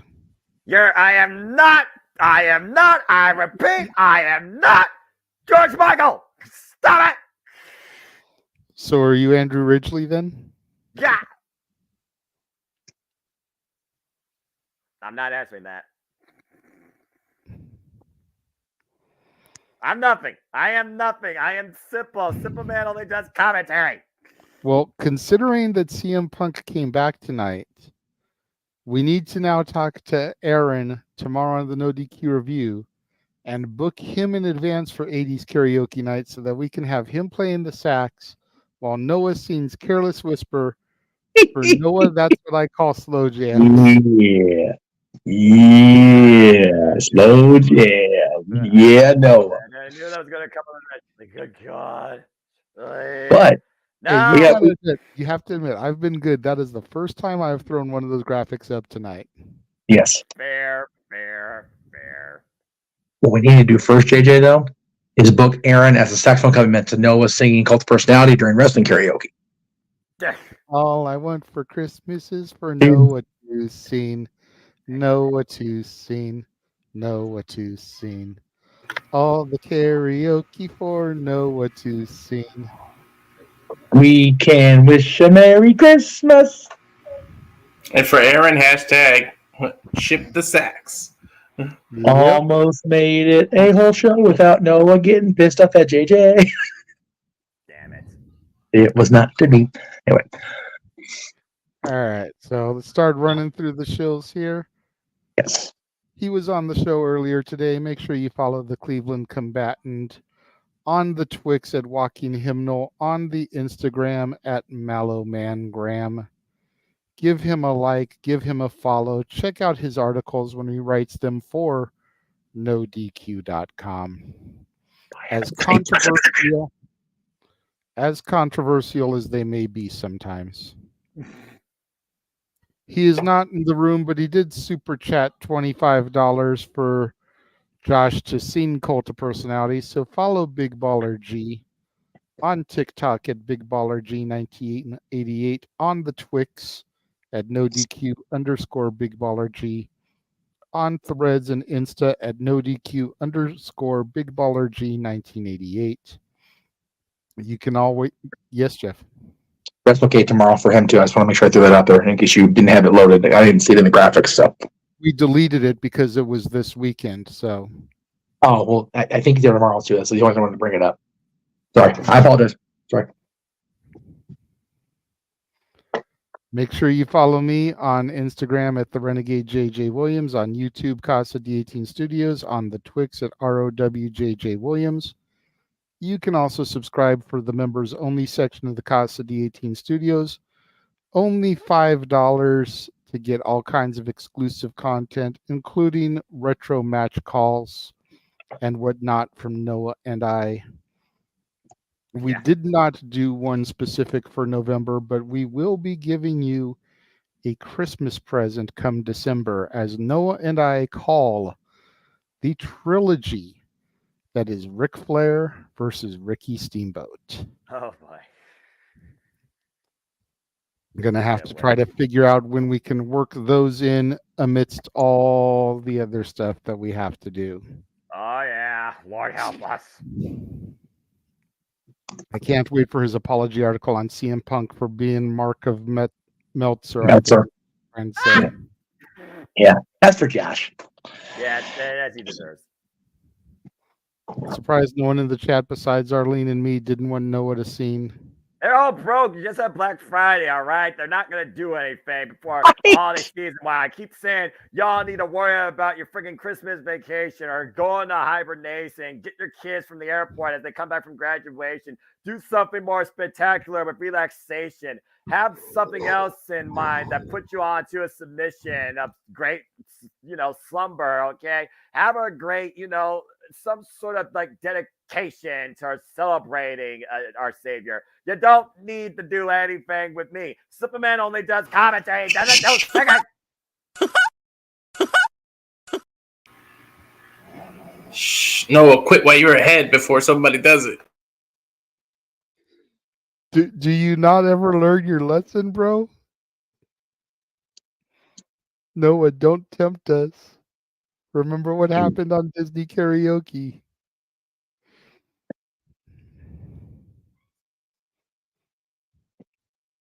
There we go. Noah. Keep on. Noah. Damn it. Anyway, continue. Make sure you tune every Monday through Thursday for the Love of Wrestling, 9 a.m. Pacific, noon Eastern. Mondays, I always recap the weekend shows, SmackDown, Rampage, and Collision. Tuesdays is Raw. Wednesdays is NXT. Thursdays is Dynamite. Fridays, as of now, is an open day. However, I may end up doing Impact once TNA becomes official again. Right. Depending on how the first few episodes go. Make sure you follow, and hold on, the one graphic is down, one graphic is up. So make sure you follow and say, yeah. Yeah. NoDQ.com. You can find them at Facebook, Insta, YouTube, and the Twix at NoDQ. All one word com.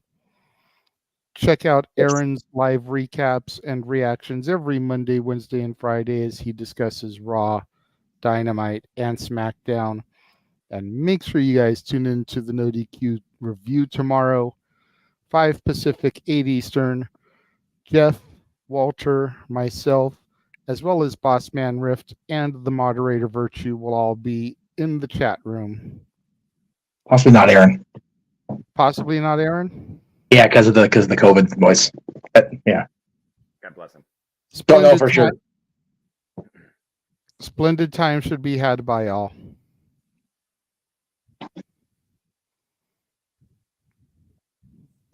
Hey, that's a me. Monday, Meech's Musings will kick off the last, mostly full week of November, 7 o'clock Eastern, 4 Pacific. It'll be the Shill Show, as I do, but, we'll definitely talk about more. If we don't get to everything we want to talk about tonight or tomorrow, we'll definitely talk more about it on Monday night, 7 o'clock Eastern, 4 Pacific, kids. Better late than never, teleporting into the command center via the morphin grid. Datilla is here. What's up? Sorry, I'm so late, you guys. Sorry, I'm It's really all late. good. But I thought that, if I had to come in, I'd wear my old CM Punk shirt. Damn. I have that shirt. I have that shirt. And I have that one. Mine's in the wash.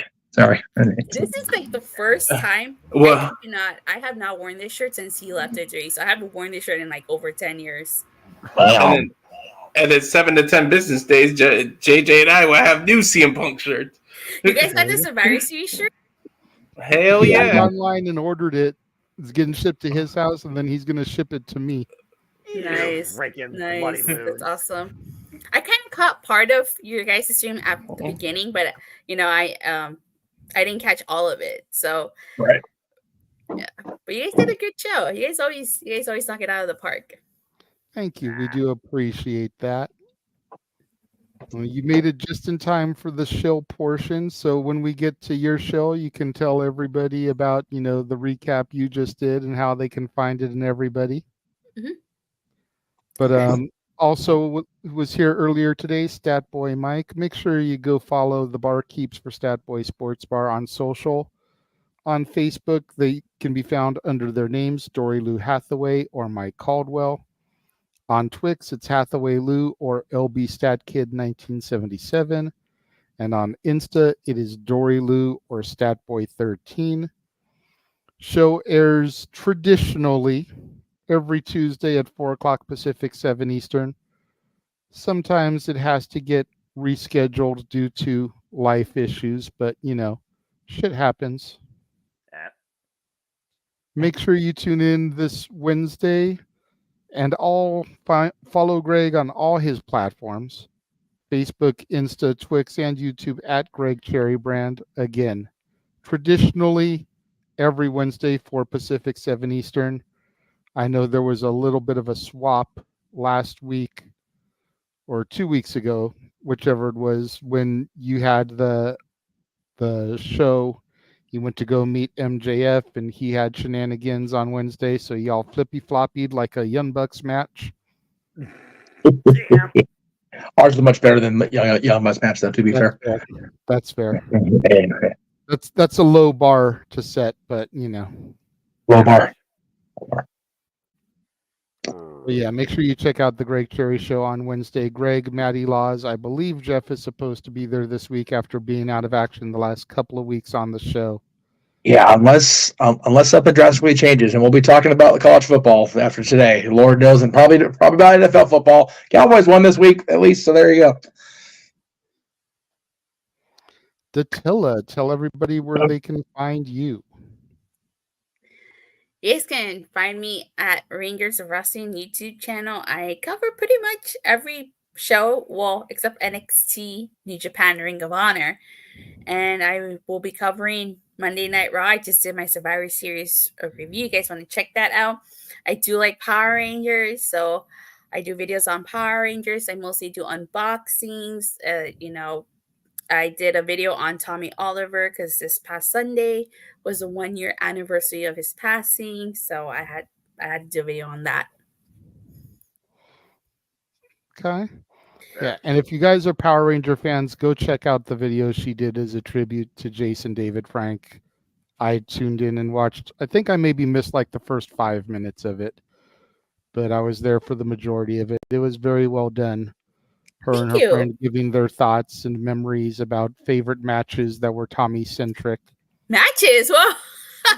Well, we're talking about wrestling pretty much all night. Forgive me for having wrestling on the brain. I'm not even botching JJ on that because we've been going at this shit now for freaking near 10 hours. Almost near 12. We only had a little over an hour break between simply predicting ending and starting the mainstream. So that's fair. But I got Sunday off. Without giving away your entire show, because we do want people to go to Rangers of Wrestling and watch your Survivor Series recap. Arlene, one of our big supporters, wants to know your quick thoughts on Punk's return. My jaw dropped. I kid you not. I looked for any flying pigs because I was like, I don't see any flying pigs. I guess I must have frozen over. But I was shocked. I was shocked. I think they did a really good job at keeping the secret. Yeah. How long was I frozen for? Because I literally was looking away at the camera. I'm pretty sure I was frozen in time for like 5 minutes. At least over 5 minutes. I could totally imagine Noah's call. Like Noah does such a great job at like calling everything. Like I know JJ always mentions Noah's enthusiasm, but he's freaking amazing. Not to toot his horn or anything, but like he's amazing. Oh, y'all nice. I agree. Walter, tell everybody where they can find you, good sir. On the Twix, is that Walter Alex Cruz. On the Instagram, business-wise, it's the Cow Fire Farms. And, of course, YouTube is the Rage of Wrestling, which more content should be coming because for Black Friday, I upgraded my StreamYard to be able to do better stuff and produce now. So we shall see what the future lies. So, yeah, thanks for having me up here. And, my God, CM Punk is back in WWE, baby. Wow. I cannot wait for Monday Night Raw. I actually cannot wait. I agree. This is the first must-see Raw in a very long time. You think they hit? You guys think they hit 3 million views or more? Very possible. At least the first hour will, because we know he's opening. Yeah. But you also want to get people to stay to the very end. So I don't know how you do that. That's tricky because on the one hand, Punk being the main event to speak would be big. But kids are also going back to school on Monday after having the whole week off for Thanksgiving. You don't want to keep too many kids up till 10:30, 10:40 on a school night. Yeah, parents are. I would say maybe first into second hour. at the latest pull that trigger. Started at maybe 8:50. Let them go until 9:10. That way you get 2/4 hours out of it. Yeah, because we always know they have the fallout and by the third hour where it's like, definitely pull the trigger at the beginning of the second, or just hit the iron when the iron's the hottest. Do it right out of the gate first thing, and then let the people coast for the rest. Yes, Tatella, go ahead. Do you think they'll have him cut a promo at the beginning and then maybe wrestle at the end, or do you think it'll just be too much too soon? Too much too soon. I don't think you put him in a reign, depending on which show he ends up on, until Tribute to the Troops. Soonest. At least. Soonest. I don't even see him fighting till Rumble. Well, Tribute to the Troops is a special event for our armed soldiers and forces, so that's why I say that. But otherwise, I would say Rumble. Like, if Tribute to the Troops wasn't a couple of weeks away, I'd maybe go ahead and just stick till Rumble. But with Tribute to the Troops, maybe.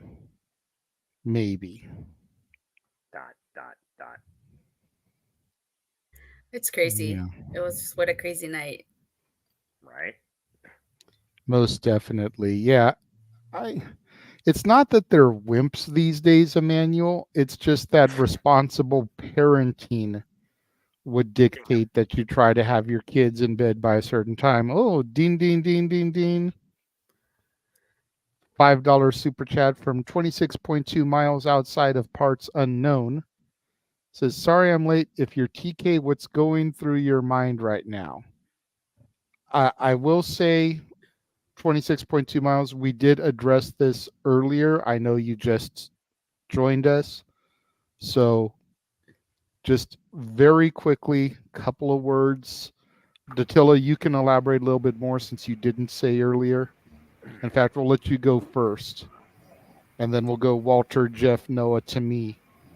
If you're Tony Khan, what's going through your mind right now with Punk coming back to WWE? I think he's smashing TVs. And I think that he's throwing a fit. And I think that his jaw probably hit the floor. If he had a punching bag, he'd probably be punching it.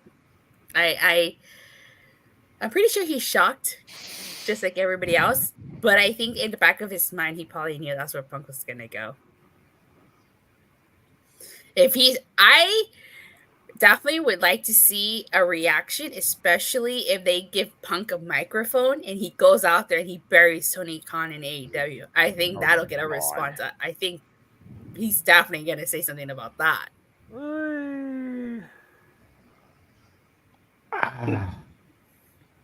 I don't know if WWE would let. Yeah, as much as I would love for CM Punk to address AEW a la the original pipe bomb that Jeff and I were there for in Vegas, WWE has made a habit of not acknowledging AEW, if at all possible. So I don't know if they will let him do that. That's one of the big reasons why I wanted him to show up at Bound for Glory, because he could have made the one-off appearance there, ripped them to shit, vented and gotten everything he wanted to say off his chest, and then gone to WWE with a clear head as far as where he just left. You know? Yeah. And it would have been water cooler talk because, holy shit, CM Punk was just on Impact Bound for Glory. You never thought you'd see him in WWE again. Did we ever think he would, no disrespect to the Impact fans, lower himself to the third brand in the States and go to Impact Wrestling? Ouch. Let's be fair, Datilla. When it comes to fans, channel, ratings, it's the lowest of the big three. That's because it doesn't have the biggest wallet, unfortunately. Yeah. I mean, maybe things will change when it goes back to being TNA branded, and I do hope it does. But we've got to look at it through unbiased eyes, and TNA is under AEW and AEW is under WWE. We're not even going to count NXT and Ring of Honor because those are offshoots of WWE and AEW respectively. But it's very safe to say that it's WWE, AEW, Impact. So if Punk had shown up on the quote-unquote weakest company of the main three, that would have been huge for them and generated huge water cooler talk. Yeah. People would have had to tune in the next night for Impact. I think Noah and I talked about that if CM Punk going to Impact would have helped them a lot more. Mhm. I thought so too. You announced CM Punk was going to be at Bound for Glory, they would have sold that place out in a heartbeat. Exactly. Exactly. Walter, go ahead and go to you. Just a couple of words again, since me, you, Jeff, and Noah already discussed this. Couple of words. If you're TK, what's going through your head right now? I fucked up. Shit just got real, and I fear for my life. Jeff? Damn. The most amount of cocaine he's ever taken up his nose is going through his mind right now. Oh, Lord. He is panicking. Panic button, red button. Oh my God, nuke mode. Straight up. Noah? Oh, yeah, me. Well, if I was TK, I would be like, I made a mistake. I wish him the best. I hope no bad it will. I'm not. I am somebody that unfortunately is not old school like Triple H, like Scott D'Amore. I'm a Generation C man-child of the Twitter, a Twitter twat at times. I'm blowing smoke up out my ass, not realizing I fucked up or not taking responsibility for I fucked up, and trying to make a virtual publicity stunt out of it. Dear God, that freaking IWC. Yeah, someone take the damn man's phone away and cut off his access. What you need to do now is realize you made a mistake. You might get one, but you still got something when it comes to what you bring every week and what you have on your roster organically. Build off that. Stop fucking up. And as far as me, if I was Tony, I'd be thinking, I fired the wrong guy. Mm-hmm. Especially when you consider everything that's happened since then. And again, my feelings towards the members of the Elite are no secret. But you look at Adam Page and the way he did the exact same thing that started all the drama with Punk to Swerve going into the pay-per-view for Full Gear. Yep. Clearly, he didn't learn shit. You look at the Bucks who went on to Collision doing victory laps and have made multiple promo references to him, even going as far as to still use Carry On Wayward Son now that he is gone. They've clearly learned nothing. Jack Perry still isn't back. And again, if he is the devil farting church, nobody's going to give a shit. Yep. But if I was TK, I'd be like, I fired the wrong guy. Period. Amen. If I could turn back time. All right. He's begging Elon Musk to invent a time machine so he can undo this. Right. Elon Musk don't have the money or the brain, more importantly, the brain to do that. Well, 20 days ago, we celebrated the anniversary of Doc Brown slipping off his toilet while trying to hang up a clock, bumping his head and coming up with the idea for the flux capacitor, which is what makes time travel possible. Is that a Back to the Future reference? Because I'm a That little totally lost. is. That totally is. Very good. November good. 5th, 1955 is the day that Doc came up with the idea of the flux capacitor. I haven't seen Back to the Future, so. Uh-oh. Jeff is walking off. The damn walk off! You made Don't start this way. Don't start this weekend. JJ, Being honest. Datilla's innocent, but with all due respect, Datilla, you're fucked up.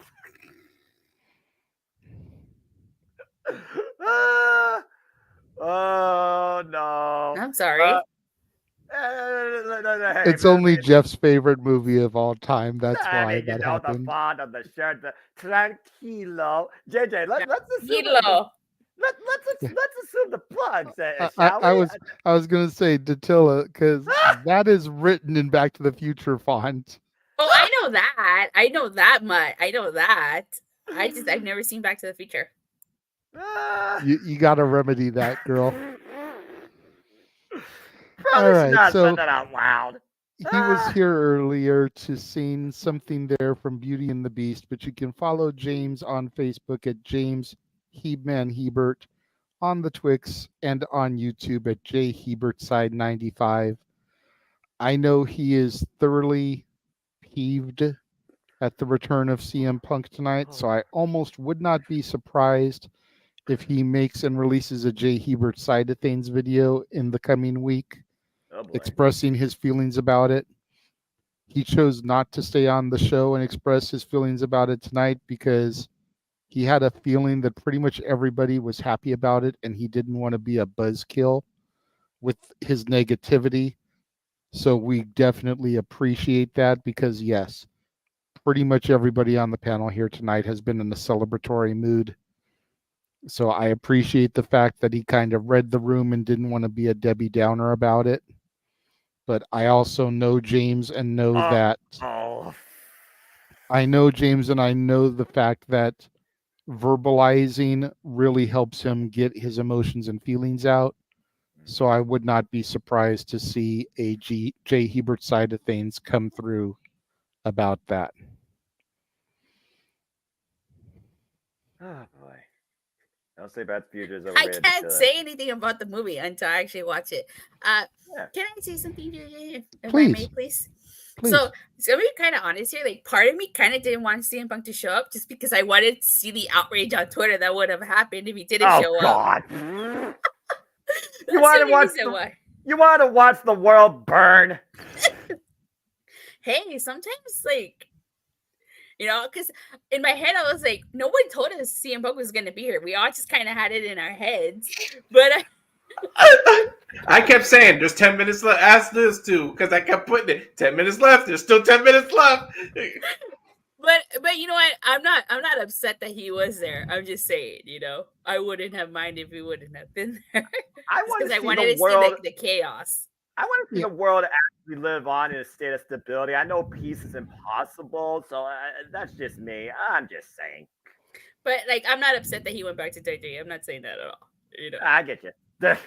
No, I'm just saying I would have enjoyed. I think it would have been interesting to see how the crowd reacted if he hadn't shown up. Because you're right. At no point did they say CM Punk was coming back. But at the same time, they executed perfectly. You know, you weren't here for simply predicting, and you weren't here for the start of the show. You might have heard me say it earlier, but they basically did exactly what I predicted. They waited until the show was over and had him hit his music. I literally was doing the outro, and all of a sudden, I said have it be where the match is over and maybe the heels have won and Priest is going for a cash-in. And as they're doing the whole give the briefcase to the ref to ring the bell to prevent the cash-in on Seth. because they tried to do that during the match. Which would have been interesting. Which would have been interesting considering how pissed Seth supposedly was that Punk was back. It was like, you want to be so pissed he's back, but he just saved a cash-in on you. That would have presented a more interesting dynamic to that whole story front. You know, Jeff, can I ask you real quick, sir, why you have the NWO shirt on and the glasses? Is this in response to Attila and Back to the Future? You okay, I'm brother? sorry, I've never seen Back to the Future. You're on mute. He doesn't want to unmute himself, I think. I want to talk about it. Okay. Is Jeff pouting? Yeah, I'm pouting. You know, I see him just like that, and all I can think of is Hogan's theme in WCW. You know, I don't know about you guys, but I was kind of like legit worried for Randy because I was like, they're teasing he's not there. People already think CM Punk is coming back, and if Randy Orton comes back instead of CM Punk, I thought they were gonna boo him. So I was really happy to see that he did not get booed. No, I knew he wasn't going to get booed because he's been gone 18 months. People wanted him back. Mm-hmm. I agree with the opinion of the person who I will shut out and speak to. Orton's reached that status where people won't boo him no matter what he does. To be honest, That's not true. That's not true. But not, yeah, about to say, let's not forget the despicable actions, mostly work, as far as we know. Again, remember, the despicable actions the man has done on screen and behind the scenes based on. I kind of thought he was going to hit Rhea Ripley with an RKO. A lot of people wanted that. I want him to drop her. I want him to drop her. Me too. Damn it. And you know what?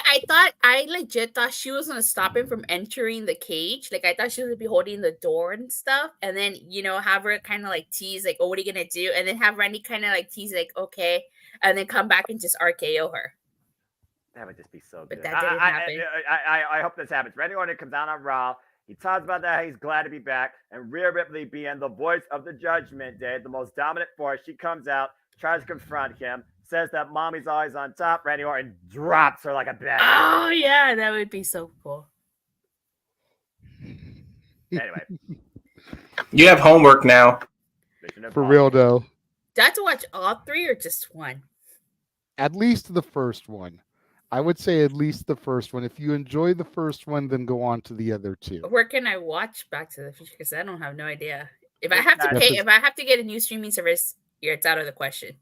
He's gonna hook you up, I assure you, for free. But that's behind the scenes. Let's continue on with the show. Damn it, that was too good. Oh, it's me. Well, again, look, you already heard my video from Thanksgiving, but I'll keep it simple as I always do here. If you wish to engage with me, then follow me on the Twitter and on YouTube at Imposter1916 for all things wrestling. It's where I do some predicting, simple takes, the AEW Villa impromptu, prediction leagues, league leaderboards, and of course, simple assessments for all the biggest shows in and out of the WWE. And of course, the Twitter is where I give you also a simple hello in your day.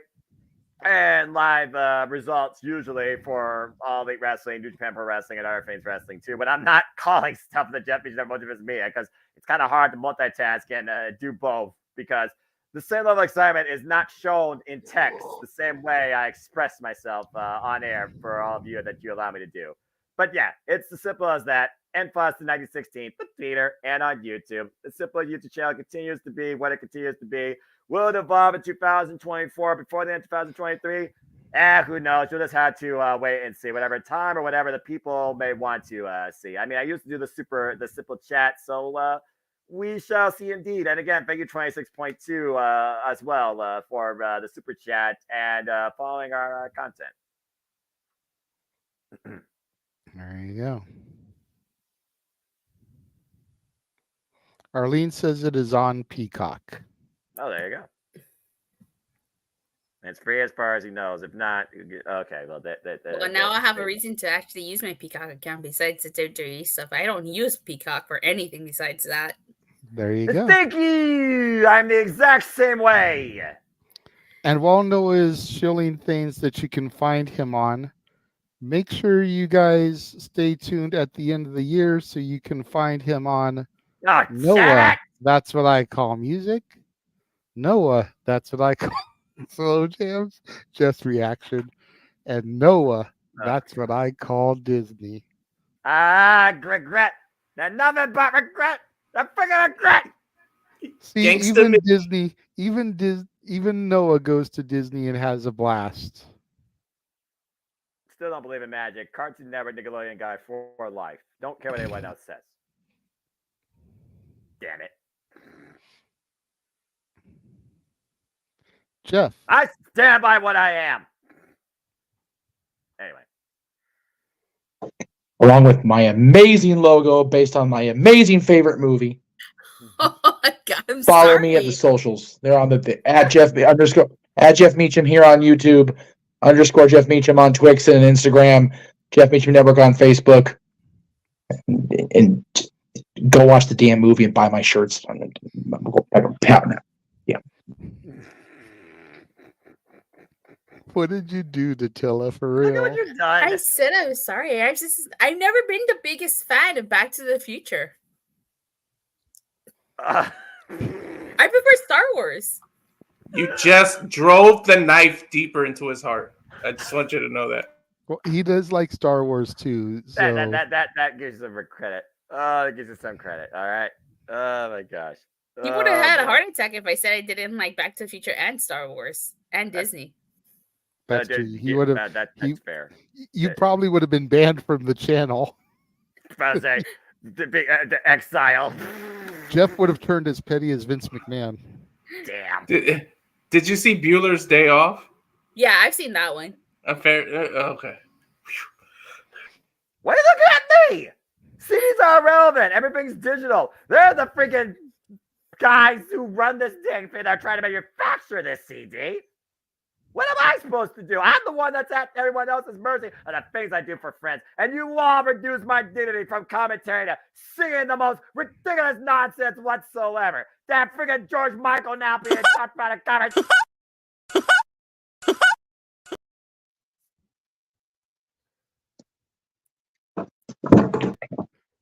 Tranquilo.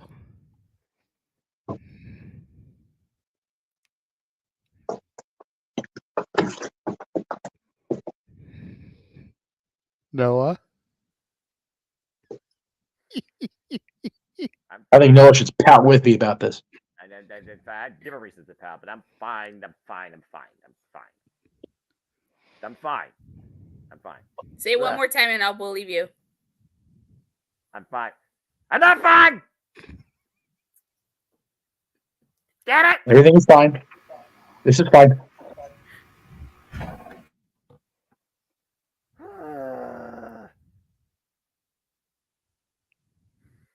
Such a good show too. Now just everything's ruined. Everything's ruined. I tell you, ruined.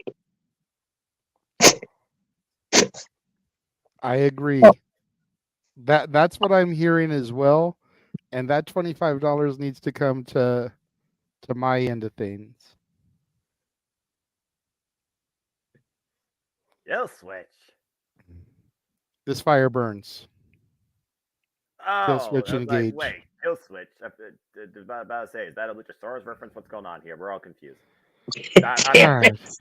Just happened recently. Oh, Well, okay.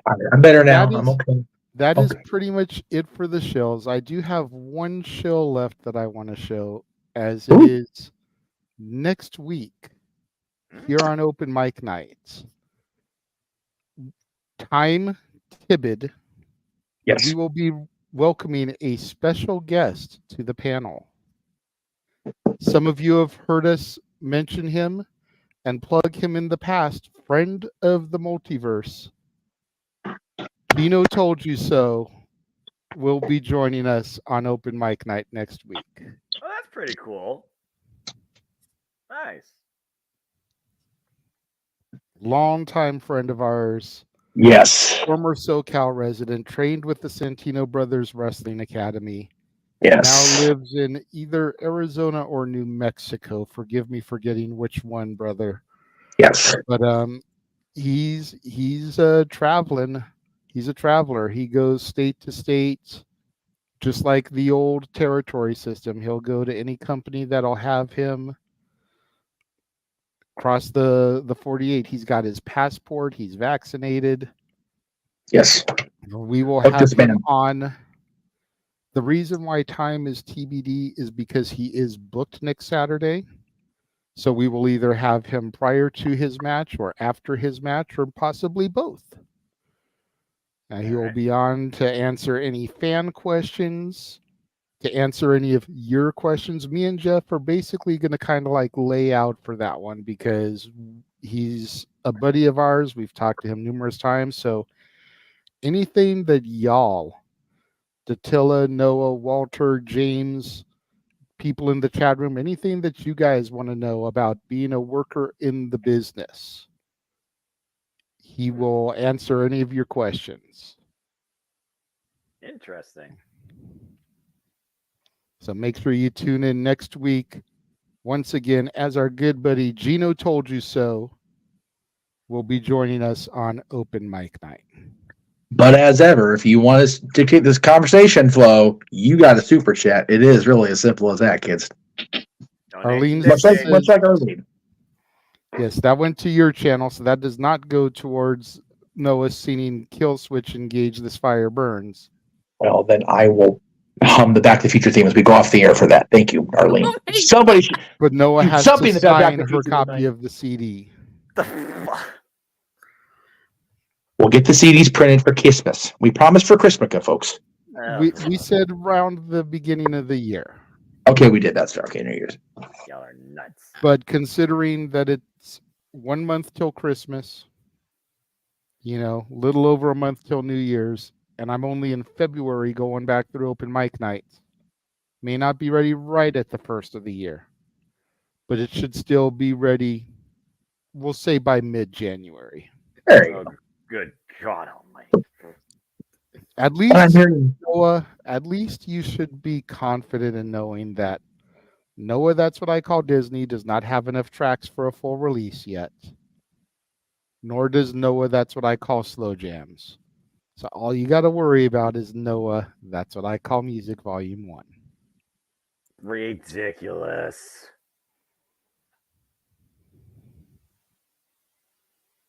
So, and yes, Arlene, Noah will sign your copy. Worst comes to worst, I will make it, I will burn it, I will ship it to Toledo, Ohio. He will sign it, and then he will ship it back to Southern California to you. That's a lot of shipping. It is, but that's the only way I can get him to sign it, because it's not like he lives where Jeff does, and I can just take it over to Jeff and have him sign it. That's true. Or it's not even like I can take it to where you live. Everybody else outside of the three of us lives outside of California. That's true. So. And you guys aren't even that close either. It's like. Well. Little over an hour drive. Yeah. Drive-wise, we're close. Not so much by the way I travel. That's quite the drive, though. It is quite the drive, but still. It's worth the drive, baby. Right, Brisker Brothers Body Shop? So that is going to just about wrap up tonight's simple episode of Open Mic Night. We want to thank Josh Mansfield for coming on the show. We want to thank Statboy Mike for being here for a little bit. Of course, Datilla, thank you for teleporting into the command center via the Morphin Grid. Anytime. Walter, the reliable one, thank you for being here and hanging out. Noah, of course, I don't know if you went back and you watched the Thanksgiving special. I don't know if any of you guys watched the Thanksgiving special that aired, but it went off masterfully. Good. Great response. Jeff and I ended up going for about an hour and 15 minutes. Playing everybody's videos and setting them up, coming out of them. Noah, we've said it to you before. We said it on the show, and we will die on the hill with a stake of holly through our heart. You are the MVP of this channel, my brother. Between your willingness to embarrass yourself and your calls on the PLEs, you are the MVP of the channel. So Yeah, thank you for being here. Thank you for carrying the show tonight, as you so masterfully always do. Yes. Jeff, of course, thank you for being here. Yeah. Now that I am done, Noah, take us out of here, please. Like I said, y'all are nice. Forever grateful for this. Folks, thank you for tuning in to episode 95 of Open Mic Night. And at the end of the day, if you want to know anything, know this. Why do I do what I do amongst all these shenanigans on a weekly basis, daily basis practically? It is for I am, but nothing more but a simple man. and a lifelong fan of professional wrestling. Damn it! But I digress. I only wish to encourage you, as always, that there are, you know what? Tonight has actually proven truly a thing that I'm going to say going forward to adapt to the bit. There are always winners, but there are no losers and there are no betters. There truly are just fans with their own opinions for this passion we all share. So at the end of the day, folks, support one another, respect each other, protect your mentality too. Damn it! You I told you. bitch! I told you keep your mouth shut earlier. Shut it, Walter! Son of a Get the fuck out, Walter! Damn it! You son of a bitch! You son of a gun! Oh, why? no. Why? Oh, Literally saved it right at the daggone it out of nowhere, you son of a gun! Noah, JJ, he super chat. Noah, he super chatted just like an RKO out of nowhere. Ah! JJ, let me just state before Noah finishes and does his song. That's twice CM Punk's got Noah tonight now. He got him during the wrap up of the pay-per-view. What was it? Emmanuel, that's Noah, perfect. go ahead and finish your normal outro, and then you can do this fire burns. And once you're done with the standard verse into chorus, we'll hit the signature and go off the air. Jesus We Christ. don't want you to have to then come back to this. So go ahead and finish your outro, good sir. Oh my God. Yes. Okay. At the end of the day, folks, son of a bitch. Support one another and respect each other. Shut it, Walter. Protect your mentality too. Treasure your families, even if they truly do super chat annoy you. And just enjoy life and enjoy professional wrestling too. It's as simple as that. Stay tuned for our Simple Take Super Show, a full Gears of Fire series. Stay tuned for me and Tatilla and Jeff and TNA throwbacks. And stay tuned for Simply Predictings and more Dimension Number Live watch along events to come along too as we enter December. God bless you. It's as simple as that. Son of a Oh my God, I love this. I love this, Joe. I love this business. son of a bitch. My God. Why? You were warned. We told you. What did I do to deserve this? I literally. It's the power of love, Noah. It's the power of love. Noah. That's a Huey Lewis song, I think. Oi. Noah, read this. What? Don't say we don't have money for Christmas. We find ways. Seeing is believing, Noah. Believing is seeing. I believe only in Joe Hendry. Damn it. I believe in Joe Henry too. Thank you. At least someone here has some sense. And someday JJ will too. Say his name and he shall appear. Joe Hendry. I believe in Nola. Yes. You know, I believe in Nola too. I cannot wait for JJ to start reviewing TNA because I want to hear him review a Joe Henry match. That will make my day. I'm with Saffet on that, man. What a way to go out on this after this crazy ass show. I'm here for it. All they want for Christmas is Noah to sing. Noah to sing. Oh my gosh. Thank you for the soup. For the Mr. Roboto. Wow, that was a horrible. This thing went ape shit. Oh my God, the hell are you talking about? Oh my God, I'm gonna pee. My pants are laughing so hard. I can't even. Fuck! All we want for Christmas is for Noah to sing. Noah to sing. Noah to sing. All the karaoke for Noah to sing, so we can have a Merry Christmas. Damn it. This is worse than freaking hearing that cursed song for the holiday. Either cursed song. I said nobody would have money to donate. Not tonight, Arlene. That kind of context. But you know, JJ, I learned something today. I learned that Tony Khan fucked up by firing CM Punk, and I learned that Noah fucked up by running his mouth again. And at the end of the day, if we learn something on every show, we can move forward. Take care of yourselves and each other. Jeffy. God it. So I'm damn it. Damn it. Let me know when you're ready, Noah. What am I doing again exactly? This Fire Burns, CM Punk's original theme. Oh my God. goodness. That started off with a guy almost yelling at the top of his lungs, I almost feel like. It's a long ass intro too, to be fair.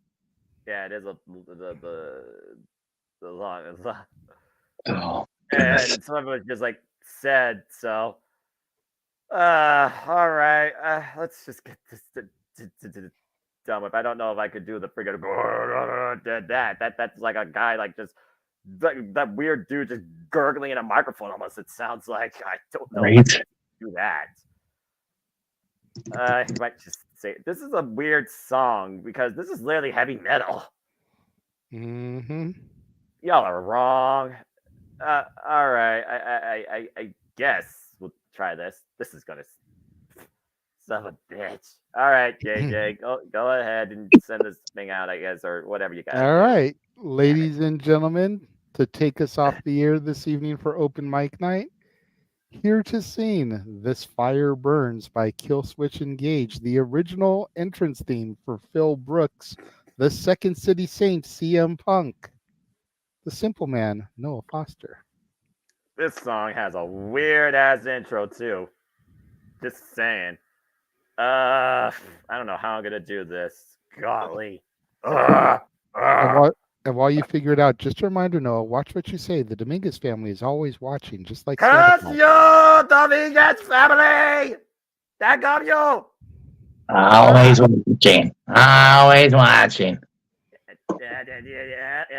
Always watching, not doing the paperwork, just making everyone's life difficult. Isn't that nice? Ugh. Oh, hey, that's a good impression of that lady from Monsters Inc. Yeah, but that's what I almost sound like actually whenever That one she gets when I Back to the Future. Oh my God, Jeff. What the hell is happening? All right, let me see if I can get this thing going here. This is going to sound like ridiculous. Oh my gosh. All I've ever wanted was destiny to be fulfilled. It is in my hands. I must not fail. I must not fail. And then I just say some nonsense, I think, right? Oh gosh. Oh, and then they have that like intro. Even through the darkest days, this fire burns always.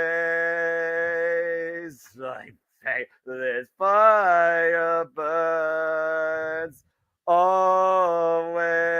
This is the proving ground. Misery, it begins to rise. I'm not a heavy metal guy. Turn away from yesterday. Tomorrow's in my eyes. Oh, God, this is a weird ass song. Never more to be held down by the waves against me. And then just like say a bunch of stuff. Never more to be cast aside. This day is mine. Oy, even through the darkest days, this fire burns always. This fire burns always. That is a weird ass. The Jeff Meacham Network's Multiverse of Media. For over 15 years, the recognized symbol of excellence and the standard bearer in coverage of sports and entertainment.